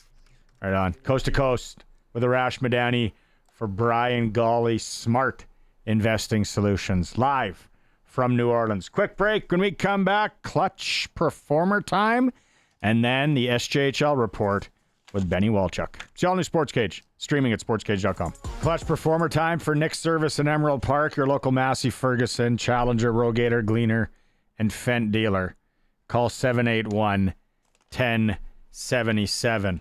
A number of ones that I had written down here. Not much on the local front because there wasn't a lot of local hockey yesterday. Tonight, we do have the Regina Silver Foxes against the Regina Capitals. Junior B action, 7:45 at the Al Ritchie Arena. Get in there while the popcorn's fresh. Fort Knox against the Storm. That one is 8 p.m. at the Pilot Butte Recreation Center. My clutch performer for Nick's service, boys, a guy that played with no elbow pads on Saturday in the Winter Classic hockey game, Derek Bidwell. If you're just tuning in to the show, Bidsy showed up. He hadn't played hockey in 15 years, showed up to the Winter Classic. I'm kicking myself I didn't play in this, by the way, but I promised my daughter I was going to take her on the road trip to Swift Current for her hockey, so I couldn't. Dad duties. But you showed up with no elbow pads, and you made it work. MacGyvered some elbow pads out of some old hockey socks with some shin pad tape, and went out there and earned the second star. There's a Joe in our locker room before. Everybody doing the tapping on their shin pads there for the starting lineup. There's Silly, you can see. I'm on the left by that Coho bag. That Coho bag, by the way, is brand new. So that should tell you about when the last time I played hockey, because Coho's been out of business anymore. Yeah, for a long time. And it's basically brand new. And Joe was really into announcing the starting lineups. It was a real good time. For those that can't see the stream, he's hooting and hollering in the middle of the locker room for us. It was a real good time. And I got it done. Hey, you know what? I didn't hurt anything. So I'd like to give it a shot next year. And maybe because now I can't say 15 years ago was the last time I played. I could say last year. What was the clap? What was that? It sounds like they're doing HOTTOGO. No, it was just no, no something. Do. Yeah. Okay, that was That's good. it. Clutch He's just performer. announcing, guys. Did you guys get it done though? Didn't you lose, Biddy? We got it done. As far as we made it an entertaining game, and we delivered an amazing 2 hours of entertainment for the fans at Merlis Belcher in Saskatoon. Yeah. We didn't get the victory, but we got the job done. And Curtis, it's more about a win. It's about raising money for the kids. Now, I think your man bun's too tight. Whatever. I just needed you to define get it done, okay? Right on. We got it All right. done. Clutch performer for Nick's service in Emerald Park, your local Massey Ferguson Challenger, Rogator Gleaner, and Fent dealer. Call 781. The other thing that the fine folks at Nick's service like is their SJHL and junior hockey. Time now for the Saskatchewan Junior Hockey League Report on the All New SportsCage. The SJHL Report is brought to you by Southie Mainline, the Mainline Automotive Group's newest king of trucks. Southie Mainline, just 30 minutes north of Regina. Worth the drive, every time, guaranteed. And right now, they got brand new Ram trucks for just $49,995, and the new Jeep Compass for $38,686. Worth the drive every time, king of trucks in Southeast Saskatchewan. Benny Walchuk, there you are. First off, let's recap. What was the word from Winnipeg on the MJSJ showcase this year at one of the hardest arenas to get to, the Seven Oaks or whatever it's called in Winnipeg? Yeah, the Sportsplex there. It was a good event. Saskatchewan got off to a good start, winning 2 of the first 3 games. And then I'm going to give a little bit of gears to my the SJHL's Jamie Neugebauer. He did a little bit of that lineup video where you announced the lineup against for SJHL Gold, and they didn't win a game since. So they lost all 3 on the second day. So it's embarrassing there for Nugsy. But it was a good event though all around. Like it was great for the SJHL and the MJHL players to play in front of NCAA scouts, some Western Hockey League scouts, CHL scouts, and stuff like that. So it's once again a great event when you get both leagues together, and great hockey for both sides. All right, our worth the drive game of the week for Southie Mainline Chrysler last week was up in the Flawn at the Whitney Forum, the Zoo. Flin Flon Melfort. Flin Flon shuts out Trevor Blevins' boys for nothing. Matthew Keeper ever going to lose a hockey game again? Yeah, actually, to be honest, speaking of the showcase, he had a tough outing in the showcase. I think he allowed 5 goals at the showcase, but that was with an all-star team. But yeah, he's been outstanding in between the pipes. I think just a couple of extra time losses, nothing in regulation yet for him so far, and he's been outstanding. And now it's back-to-back losses actually for the Melfort Mustangs. Before that, they lost to Nipawin, their Highway 39 rivals there, Highway 5 rivals. It is close to there in northeastern Saskatchewan. So it's it's a little bit of a struggle for Trevor Blevin's bunch, but they have a chance to rebound here on the road in Yorkton tonight. But yeah, Flin Flon just been outstanding. Keith Gruner has been named the SJHL's Player of the Month for January. He had 18 points in the month. They got Anthony Piccanino has been good. Rylan Ringer has been good as well for that team. So they're just kind of rolling along right now. They haven't had a regulation loss since October 30th of 2024, so a long time. Melfort is at Yorkton this evening. Snow starting to come down here in Regina lightly. So travel safe. Battleford's in Notre Dame and Wilcox. And then Flin Flon making a 346-kilometer jaunt down to Nipawin. Notre Dame and Battleford's going to be in Davidson tonight, actually. A little neutral site game. Mm-hmm. Oh, yeah. They just Jackson Allen, of course, is the captain of the Battleford North Stars, and they're going to play in Davidson tonight. So it's a neutral site game. At the AGT, and the rink that Snipe built. Awesome. Exactly. That'll be good. They'll get a nice crowd in there. Yeah, for sure. Double lane highway from Saskatoon and Regina to drive up. Okay, I'm glad you let us know about that. Benny, was that just decided this afternoon? Probably. Could be. I mean, Nukesy's still kind of coming off his tough video there at the showcase. So, okay, what's our worth the drive game of the week this week? Let's go with tomorrow night, Weyburn in Melfort. Hopefully the snow isn't too much tomorrow, but yeah, at the Palace there, Weyburn Red Wings, who are probably one of the better teams here in the South right now, top spot in the Viator division. So let's go Weyburn and Melfort tomorrow at the Palace. It is for Southie Mainline Chrysler, the worth the drive game of the week. But anyway, yeah, like you said, if it is snowing, we gotta watch out. The commissioner just texted me. He's not happy with my comments about David. No, I'm just kidding. He hopes to sample a burger. Why wouldn't a guy crush two? Okay. The other thing we got to talk about here, I know this is just SJHL Report, but Saturday night in the Fort, we got Game 1, Provincial A, Balcarres Bronx, Gubba's boys against the Round Lake Bears. I don't know what that rink holds, Benny. Safe to say she's probably going to be packed. Yeah, I think they said 1,000 and 1,100 fans, maybe possibly, and they've already sold over 500 tickets. I think advanced tickets already, so it's going to be a good matchup. But no, Round Lake, everybody's talking about, they got a pretty good squad coming in. They got a couple of guys to suspension, but don't sleep on Balcarres. They got some recruits coming from Theodore and from Southie, and they're a hard team to play against. And yours truly will be on the mic doing some public address announcing on Saturday. We can announce that right now. So it's should be a good time there in Fort Capel. But hats off to the Fort Knox organization, the town of Fort Capel, for welcoming the senior hockey to the arena. They're opening with open arms. It's going to be a great atmosphere in the Fort Rec Center, or the Prairie Co-op Rec Center there in Fort Capel. So it should be a great night on Saturday. It should be just a great couple months here of senior hockey with everything happening around the area. Well, my boys. Cheech's boys, my boys, Kenora Cobras, up 1 on Carnduff, right? Who stole the Kishka blasting at the rink for Game 2? Yeah, exactly. And Logan Foster, their top player, wasn't even there. He was on his honeymoon in, I don't even know exactly where Fozzie was, but yeah, he's going to be back there for game number 2 there in Carnduff. So it's exciting. Foam Lake with a big win on the road, a little bit of a chippy affair there in Hudson Bay with some Hudson Bay rules happening, but should be great happening this weekend. Some like Hudson Bay rules.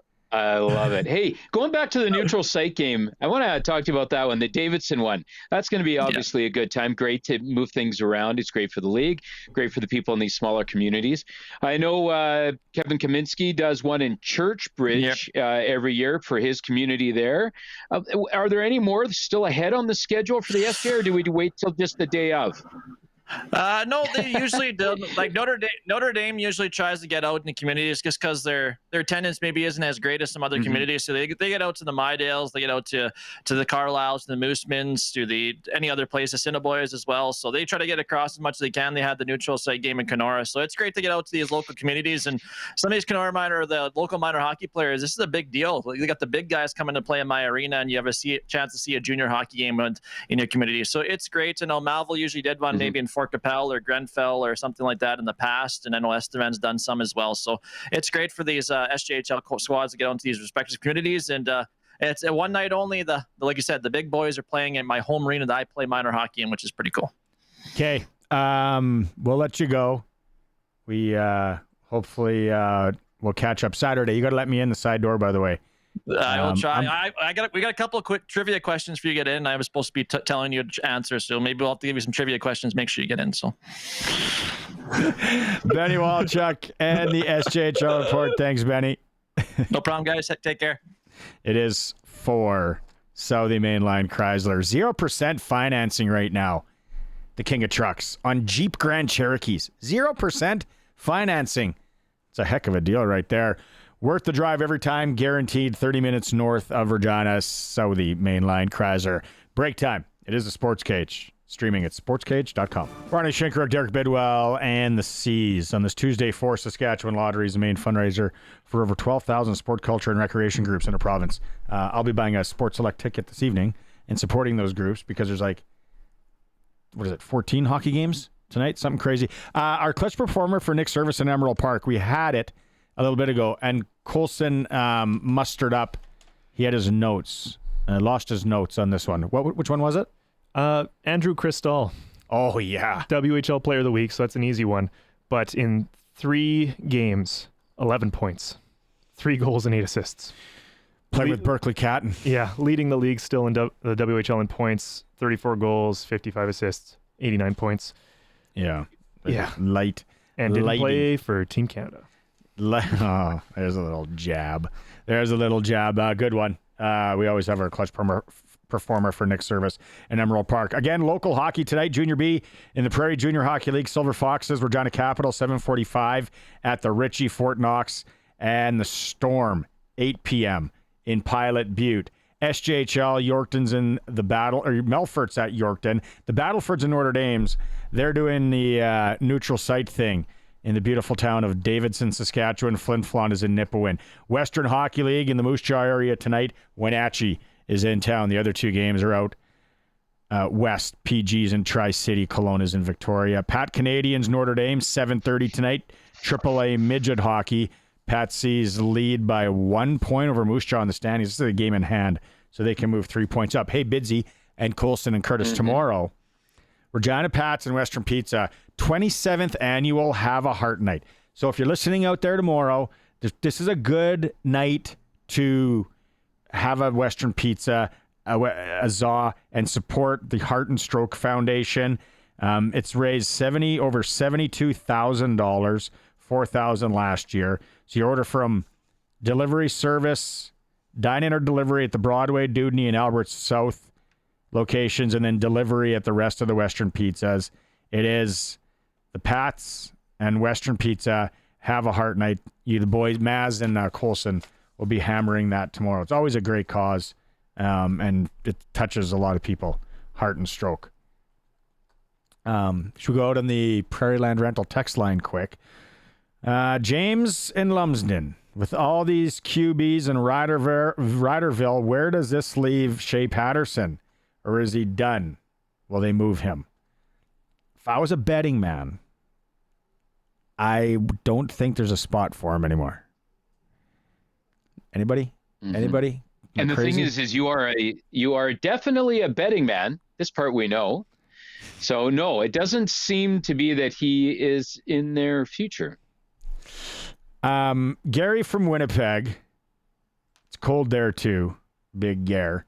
He said on Arash Madani thinking that the Kelsey brothers should buy a CFL team, which I thought Arash might have been in the sauce a little bit early in Louisiana when he threw that one out. Gary says no sane person would buy a CFL team. I think it'd be interesting to have some celebrities dabble in the CFL. It'd be good news. Arash, give us... Go ahead. I was going to say, look what Dwayne Johnson keeps trying to do with the XFL. He just loses money after more money after more money after more money. There's guys that just want to, they love their sport, in this case football, and with The Rock as well, and they just want to make it work, and they want to be businessmen. They want to be a sports owner, and so I don't think it's that crazy, really. Plus, it's throwaway money for them. Like, if they were to lose $10, $15, $20 million, like, does their life change? No. The Rock should buy the stamps is what he should do, He's got ties to the stamps. There you go. Conversation, right? Yeah. And then when he buys it in the press conference, wear those jeans and that belt with the tucked-in shirt and his hip pack. like he had. Now you're back, thinking, Barney. Now you're there. thinking. Yeah, throwback, the retro turtleneck night. with the chain on the outside. Yes, Yeah. it was a turtleneck. See, you should get that picture up quick.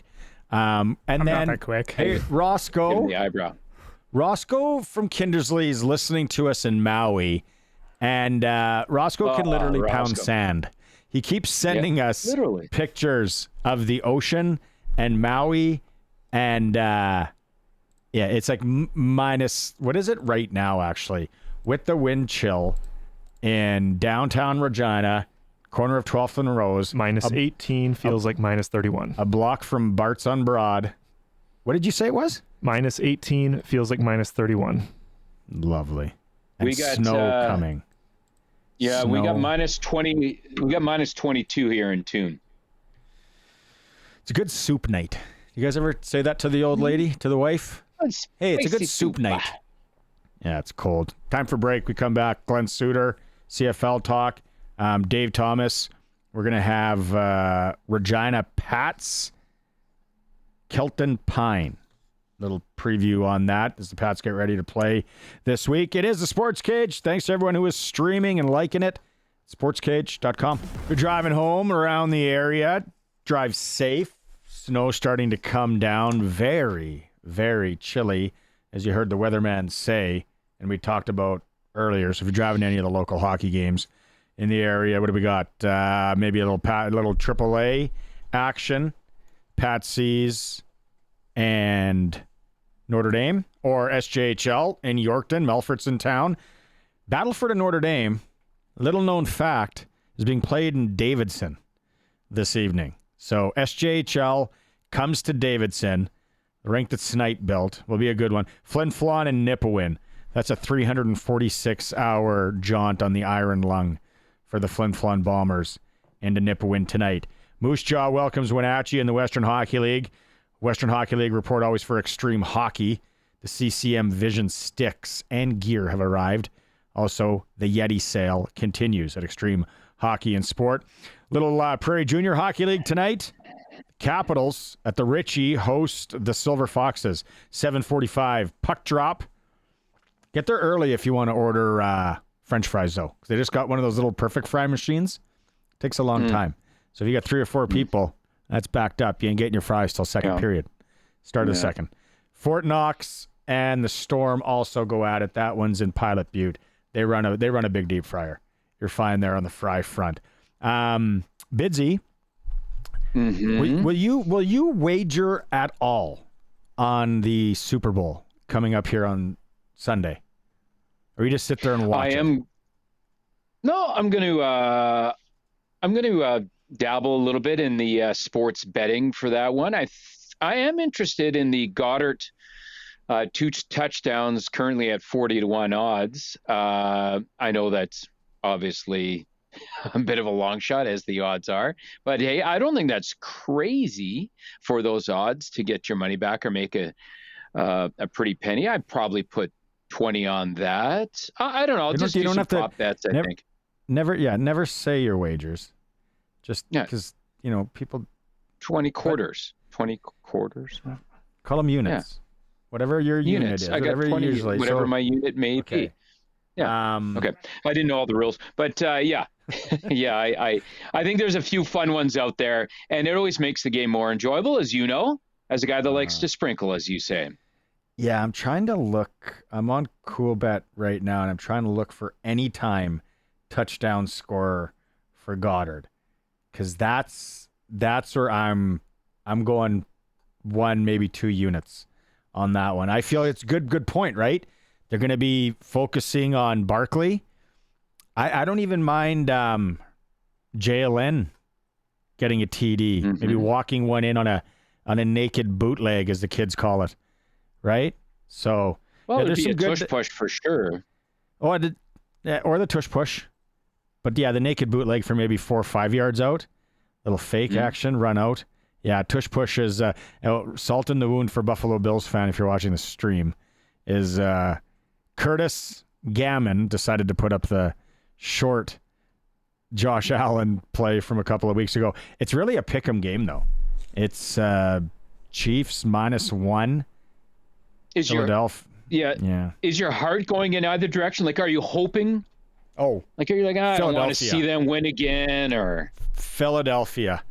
Anyone but Kansas City for this guy. That's just me. To each their own. I get there's a lot of Chiefs fan, but I'm and to root for the Eagles. But I like the Canadian tie-in that Arash Madani had, and a nice little piece that he's going to have. Sydney Brown. Yeah. Yep. So I'm definitely rooting for the Eagles myself too. I'm kind of one of those guys where you don't have if one of these two teams was my team, I would want them to win every year. But one of these two teams is not my team, so that's part of the reason that I just want somebody else. Just enough. I don't care that I'm not going like, oh, I want to see them be the first team to three-peat. Nah, no, I want Philly. Yeah, you know what the out is, or everyone talks about. It's kind of like the buzz phrase. I want to see greatness. We're watching greatness. I want to see the first team to no. I want to see someone pop Patrick Mahomes when he's chewing on his tongue, and then he gets one in the jaw, and then that's a lesson for the kids. Don't run with your tongue hanging out. That's what it'll be. Yeah. NHL hockey this evening. Speaking of Sprinkletown, and it worked for Michael Jordan though. Saskatchewan lotteries. Yeah, you don't really get hit in basketball all that hard, though. Yeah, that's no. Yeah. If you're Anthony Davis, then you'll be out for like 20 games. Tonight in the NHL, sorry, Colson. There's almost every team's playing in the league. Edmonton's in St. Louis. The Jets are home to the Hurricanes. That's an interesting matchup with the trades and everything, and where Carolina is the favorite on a lot of betting sites to win the Stanley Cup. Toronto Maple Leafs in Calgary. You know what you've mentioned it a couple times that you've worked in Calgary. Tonight with the Leafs there. Like will it be just as loud for the Leafs as the Flames? Oh. First off, that sounded like a little bit of a dig off the top there. And Colson and Curtis for that. I spent some time there. I just miss my rodeo time guy in Cowtown. I love the rodeo. My elbow pads are still there. And my Cowboys time. And my elbow pads I left them behind. That's a joke from hour one. There's Calgary. You're watching the stream. There's our guy. There he is. Yeah, and he's got the thumb. You can't see it's at the bottom there. He's got the thumb hooked in the fanny pack, and the fanny pack is hanging low. It's just holy. That's as cheesy as you can get. Good for him though. He went like that for Halloween. I think it was last year or the year before. He put a wig on and he went like that guy. Yeah, he went as himself, that guy, for Halloween. I thought it was pretty good. Turtleneck, everything. That's a great idea. Afro up. Yeah, it's a good idea. He made. But there'll be a lot of Leaf fans. Like, okay, so Leafs and Habs, when they roll into Calgary, like, there's got to be really that many, eh? I mean, it's pretty darn close, I would have to say. Yeah, because here's the other thing too, is this, Calgary's not really a great. As much as I love my time there and love Cowtown, it's not a great sports town, really. They kind of follow what's hot, right? And they seem to be latched onto the Flames the last few years. But when I first got there, it was a ghost town at Flames games, and now, unfortunately, it's a ghost town at McMahon Stadium for the Stamps. There's a few other reasons. It was a Roughnecks town and a Hitman town, and then what is it? Gold Eyes? Is that the baseball team? That's Edmonton. That's Edmonton. Yeah, Calgary's baseball team. They did not do well supporting any baseball team when I was there. I think they gave it 3 shots and failed all 3 times. But still has Pete's drive-in though, which is awesome. Yeah, and Pete's is good. Yeah, and Cowboys is fun. Calgary's home to the Leafs, of course it is. Canucks are home to the Avalanche. I was actually talking to a guy at the ice hockey facility last night, and he's trying to get tickets for the Avalanche and Oilers this weekend, last game before the Four Nations break. I had no idea how expensive tickets were in Edmonton to go and watch. Again, Curtis is taking over the stream. He's just dropping things. Throwing up random pictures. That but was anyway, Dwayne Johnson. Vancouver home to Colorado. So Vancouver, there's a lot of scoreboard watching, even though with a bunch of games left between Vancouver and Calgary on what's going to happen. So those are the Canadian teams in action. Like I said, there is a lot of hockey NHL wise tonight. So it's been 2-3 hours here. Still trying to wrap my head around Lawler to the Ticats. That does make the Tiger Cats receiving core pretty solid. Front to back. Again, if it's $275,000, if they had the money, they're cool to pay it. Whatever. Eugene Lewis to Ottawa was the one that kind of is a little bit of a noodle scratcher for me, Bidsy. Because I don't, is Drew Brown going to be able to get him the ball? Mm-hmm. Yeah, I get where you're coming from with that one, because is that like their biggest issue, right? Is that really want to put all their money is in that one receiver. There's so many of these players. People say, well, wouldn't it be great if they got him? Wouldn't it be great if they got him? Wouldn't it be great if we got him? Yeah. If he said, I'll play for you for $1, I would say, every time, give me that guy. Yeah. But when he says, I need $275,000, I need $325,000, then you know, like it all depends on what league you're talking about, what sport you're talking about, what the figure is for sure. And that seems like a lot for Lawler. And earlier when we were talking with our pal Arash Madani, he was saying that, he still feels strongly that Trevor Harris needs a number one go-to star receiver in the league on his team. Well, yes, he would want one for sure. I mean, like, once again, who wouldn't?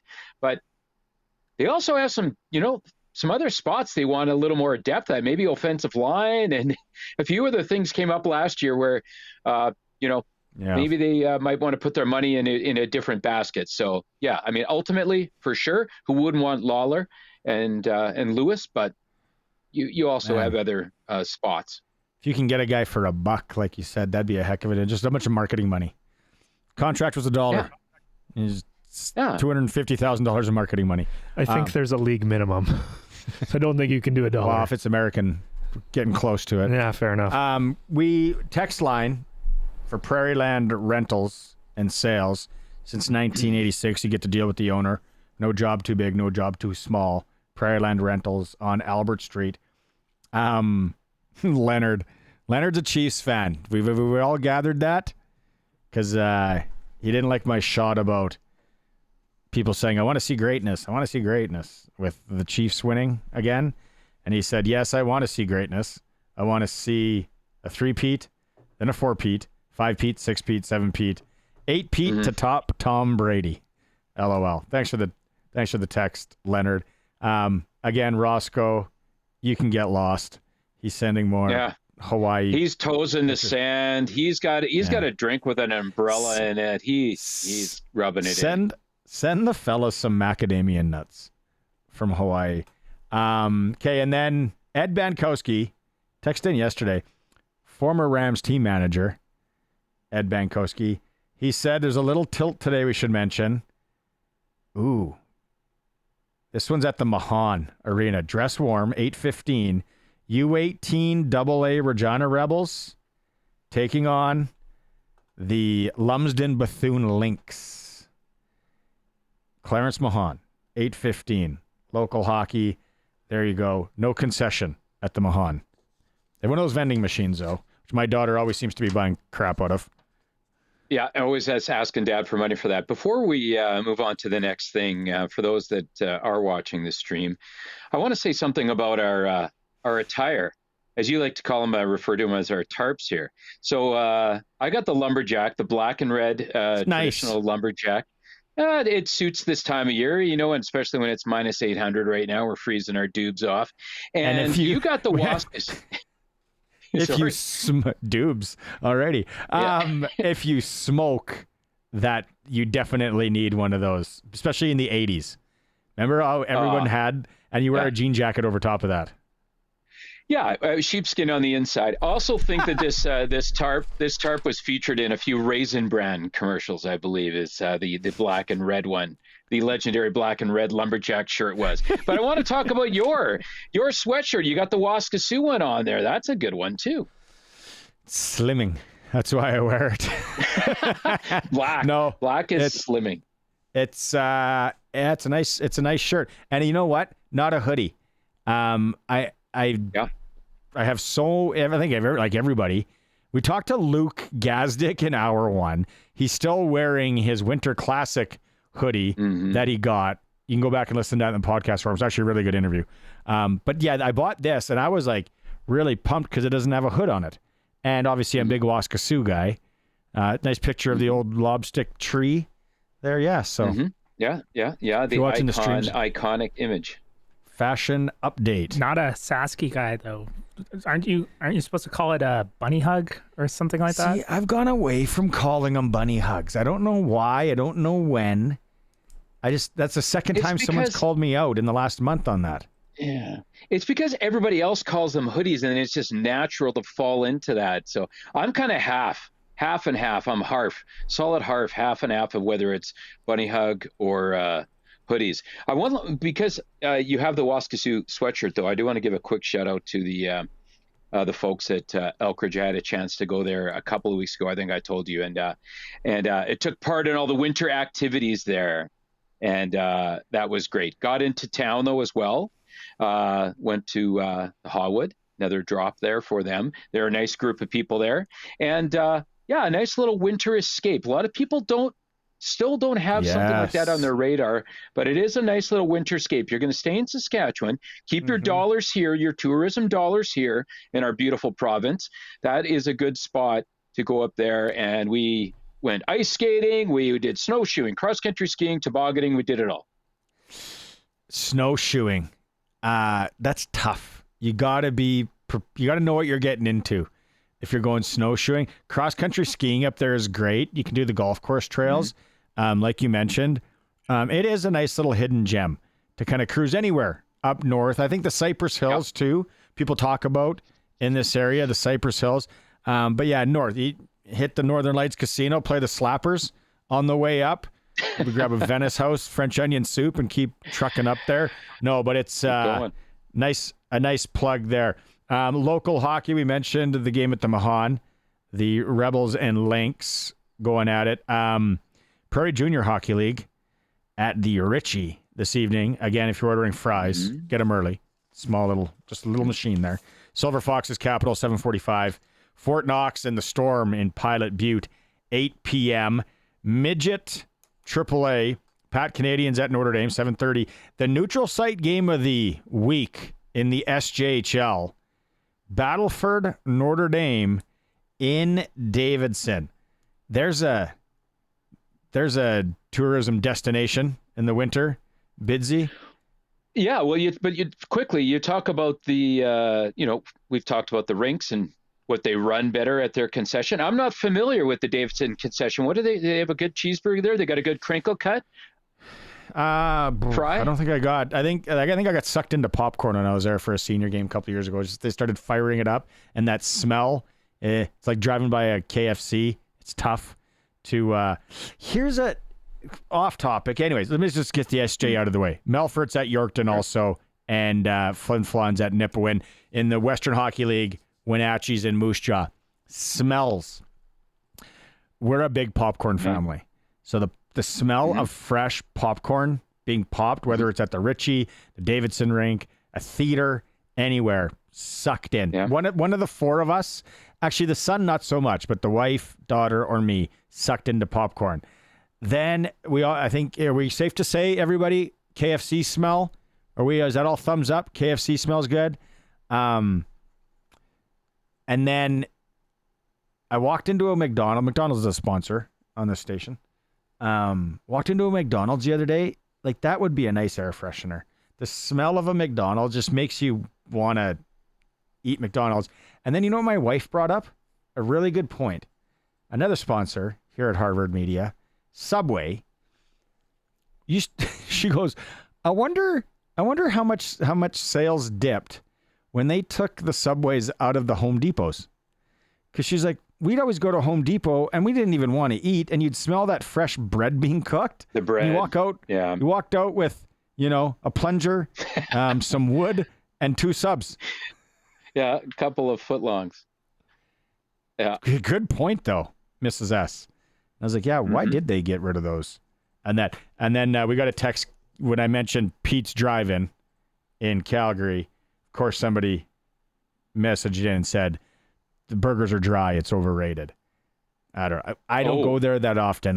When I go there, do you like it? No, they're not dry. No, I do like it, and they're not dry. If anything, they might be a little. I found soupy. Yeah, just a little too greasy, mushy, or something like that. But there's something in there that's great. It's part of the experience. You just got to be there. Pete's Drive-In. I like the milkshakes better than the burgers myself, and their fries are pretty good. If anything, though, their burgers are a little mushy. Yeah. That milkshake, though, if you got the 8-hour drive back, gotta be careful. Yeah, gotta be careful. It is the SportsCage streaming at sportscage.com. We're getting yelled at on the Prairie Land Rentals text line, Bidsy. Okay. Is there a lot of exclamation points? Are they typing in capital letters? You damn kids! It's not a hoodie. It's not a bunny hug. They are kangaroos. Oh, never. No. Colson's that old school? I think so. I don't know where my dad got it, but my dad called them that growing up because the pullover ones specifically, you've got the front pocket like a kangaroo. Yeah. So that's what he always called them. It makes more sense, but I just always knew it as a bunny hug. But it makes more sense because of the kangaroo pouch kind of in the front. In 1992, we had to use the word diggity because the Kaiser stole our word for that's the Simpsons. No Simpsons fans here. It's funny. I've never heard kangaroo. Kangaroo had a what is it? A hat? Well, they had like that. No, weird. that was Well, it had a kangaroo symbol, but it was Kangol. Okay. Sorry. And kangaroo. Kangaroo was shortened into. That's right. Yeah. A bunch of guys had them, but it was kangaroo shoes, which were then shortened to roos, and they had a little pocket always on the side, or there was a tongue. Like I had baseball cleats, which was really stupid. I had kangaroo baseball cleats or roos baseball cleats, and on the flip over tongue, there was a zipper pocket there. So like, I guess when I was playing baseball, I could put my house key in there. Ray and Hope, they were like, change. We can never be safety first. Yeah. He's going to lose another key. Yeah. Get him those cleats with that key pouch. What? Yeah. I'm sick of making keys. The whole neighborhood has our house key already. Yeah. They could just walk in while we're watching the Blue Jays. Yeah, exactly. The key, the pouch, I thought about that a few times over the last 30 years. What the heck were those shoes called that had the little pocket? And they were kangaroos. The roos. Mm-hmm. Yeah. Like we talked about, if you want to sit down tonight and watch some hockey, Canadian Brew House, it's Talking About Tacos Tuesday at the Brew House, 2 locations in Regina, 1 in Moose Jaw, a few in Saskatoon. So what do you get on Taco Tuesdays? Or Talk About Tuesdays, sorry. $3.49 tacos, $2 off tankards of Corona. I don't know if I could drink a tankard of Corona. I like them in the bottle. Tankard, smaller that's a lot. Amount. Curtis, could you? Oh yeah, I guzzle. But I really, all this talk about tacos really makes me wish that we got 2 more likes on the YouTube stream. We need 15 likes on the YouTube stream. And the number keeps going up. For Curtis to get free tacos tonight. So if you're watching the stream, hit the like button for Curtis. Also, spicy mango margaritas there. Shots of Jose Cuervo. If you don't have to work tomorrow, want to get after it. Buckets of Corona 23. So it's all online if you want to check it out. CanadianBrewHouse.com. And then the hockey front. Like I said, Sask Lottery's Tuesday, right? Got to go get a Sports Select ticket. There are 1, 2, 3, 4, 5, 6, 7, 8, 9, 10, 11, 14 games. I don't know, it's more, but 16. More than that. Canadian teams. I forgot about Montreal and San Jose. Montreal's that's a game they got to win. They're going to try and make this playoff push. Can't be losing to San Jose. San Jose's young and scrappy. Other Canadian teams, Vancouver hosting Colorado. It is Toronto and Calgary.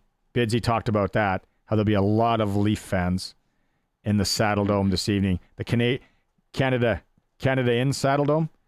What was the airline that sponsored the Saddle Dome for years? Oh, Probably Canadian Airlines Saddle Dome. Canadian Airlines. Yeah. It'll always be that for me. Hurricanes at the Winnipeg Jets. The Oilers are in St. Louis. Ottawa's in Tampa Bay. That's the rundown of your Canadian teams. A lot of NHL hockey. We won't talk to each other before the Super Bowl. What are you thinking? Like, how do you think it's going to go down? I think it's going to be close.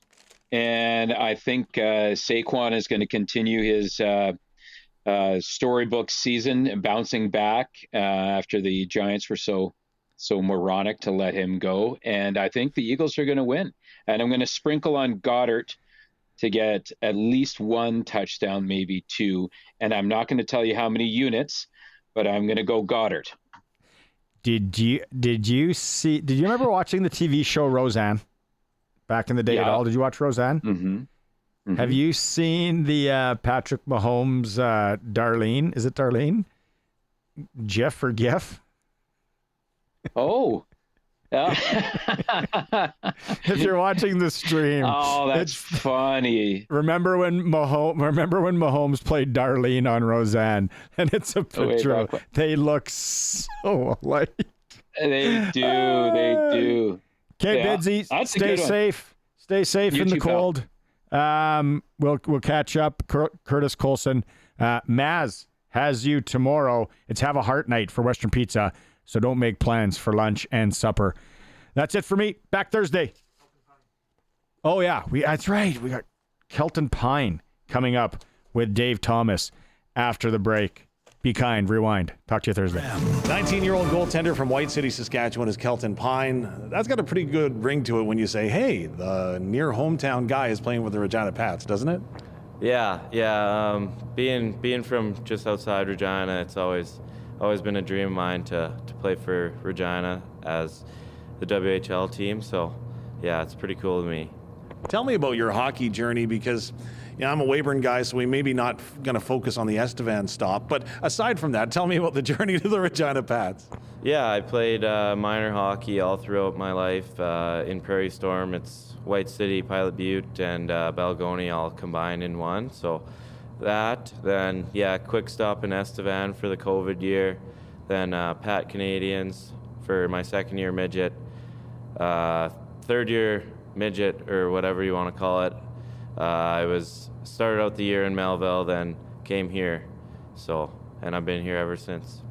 Well, it's a heck of a story, but getting back to that COVID time, how challenging was that for a young person, not only with still wanting to go ahead and pursue excellence in the form of hockey, but also just getting through it? Yeah, just turning 16, moving away from home during all that crazy time, not playing games. It was pretty tough, going to the rink every day, just practicing, not knowing if you're ever going to play a game this year. So, yeah, it was a tough time for sure. Do you remember getting your license during COVID? How did that go? I actually didn't. I'm a late birthday, so I got it actually through camp here in Regina. I got it on September 3rd. So I think COVID was a little bit past then. So, yeah. So you didn't have to have a parent sitting beside you. Did you hear any of those horror stories? Yeah, it was I think it was like a month after that whole thing. I went with a driver, so yeah, I didn't get to experience the parent in the passenger seat with the guy following. So, Kelton Pine, you obviously have parents that are goalie parents. Mm-hmm. How mentally tough are they? Yeah, my dad, he's pretty stone cold. I mean, he's been through quite a bit with hockey, but my mom, she's a little bit of a train wreck sometimes, you could say. My oldest brother was a goalie too, so this is her second time through with the goalie. So yeah, she's getting better at it, I think, but still a bit of a train wreck sometimes. So becoming a goaltender, is that following in the footsteps of your brother, or how did that happen? Yeah, I would say he's a big part in that. He inspired me to do that. I would follow him around when I was younger. he's 8 years older than me, so it's quite a big difference. I would have my little goalie gear with me, and I'd be behind the net, mocking his saves or whatever. And parents probably still a train wreck at that point too. But let's get back to your time now with the Regina Pats. Obviously, you're familiar with this organization, having grown up in close proximity to the team. But did anything surprise you when you became a member of the Pats? I don't know, just the work that it takes. You never really see that as a younger kid, the work that these guys have to put in to play on this team and to be a full-time player in this league and continue your career through this league. I find goaltenders' visualization and the way that they prepare for a game fascinating. How do you do it? Yeah, I think goaltenders are usually a little bit more dialed in than the players, obviously. I take a minute or two before every game or every period even, just to, kind of dial back in and visualize a little bit. So take me through your game day preparation. How does it start from the time you get out of bed? We come to the rink about 10 o'clock or 9:15 if you're skating. I've kind of been off and on skating and not skating this year. But then get out of the rink by about 11 to 11:30ish, go home, nap, get up about 3 o'clock, eat pregame at 3:30, then head back to the rink for a 4:30 arrival for me. What's the pregame meal? Usually it's chicken and tortellini with Alfredo sauce. Does it change up regarding the result from the past game at all? It just depends if we're at home. If we're at home, it's always the same meal. On the road, it's kind of whatever the hotel gives you. So when Kelton Pine isn't between the pipes for the Regina Pats, what's he happiest doing? I like to golf. Like hanging out with friends, and if I'm not hanging out with them, I like to play a little PlayStation with them. So, what's the go-to PlayStation game? It kind of fluctuates. We play a lot of NHL. We used to play a lot of Fortnite, NBA, kind of just Call of Duty. It kind of just, switches up through whatever the newest game is, really. Who's the NHL go-to team then? My team? Yeah. In between Washington and Vegas, probably. So who's the best player on the team? Obviously, I'm sure you guys come up against each other. Oh, there's been so many. I think either me, Brownie, or Morsey. We're all on the same kind of online game, team together. So we kind of see a bit of each other. So yeah, I'd say one of us. What's the future look for you moving forward? What are your goals? I still got another year left in the Western League if I come back as a 20-year-old. And then from there, probably would like to go to school. So, awesome stuff. Well, Kelton, appreciate this. All the best moving forward this season. Thank you.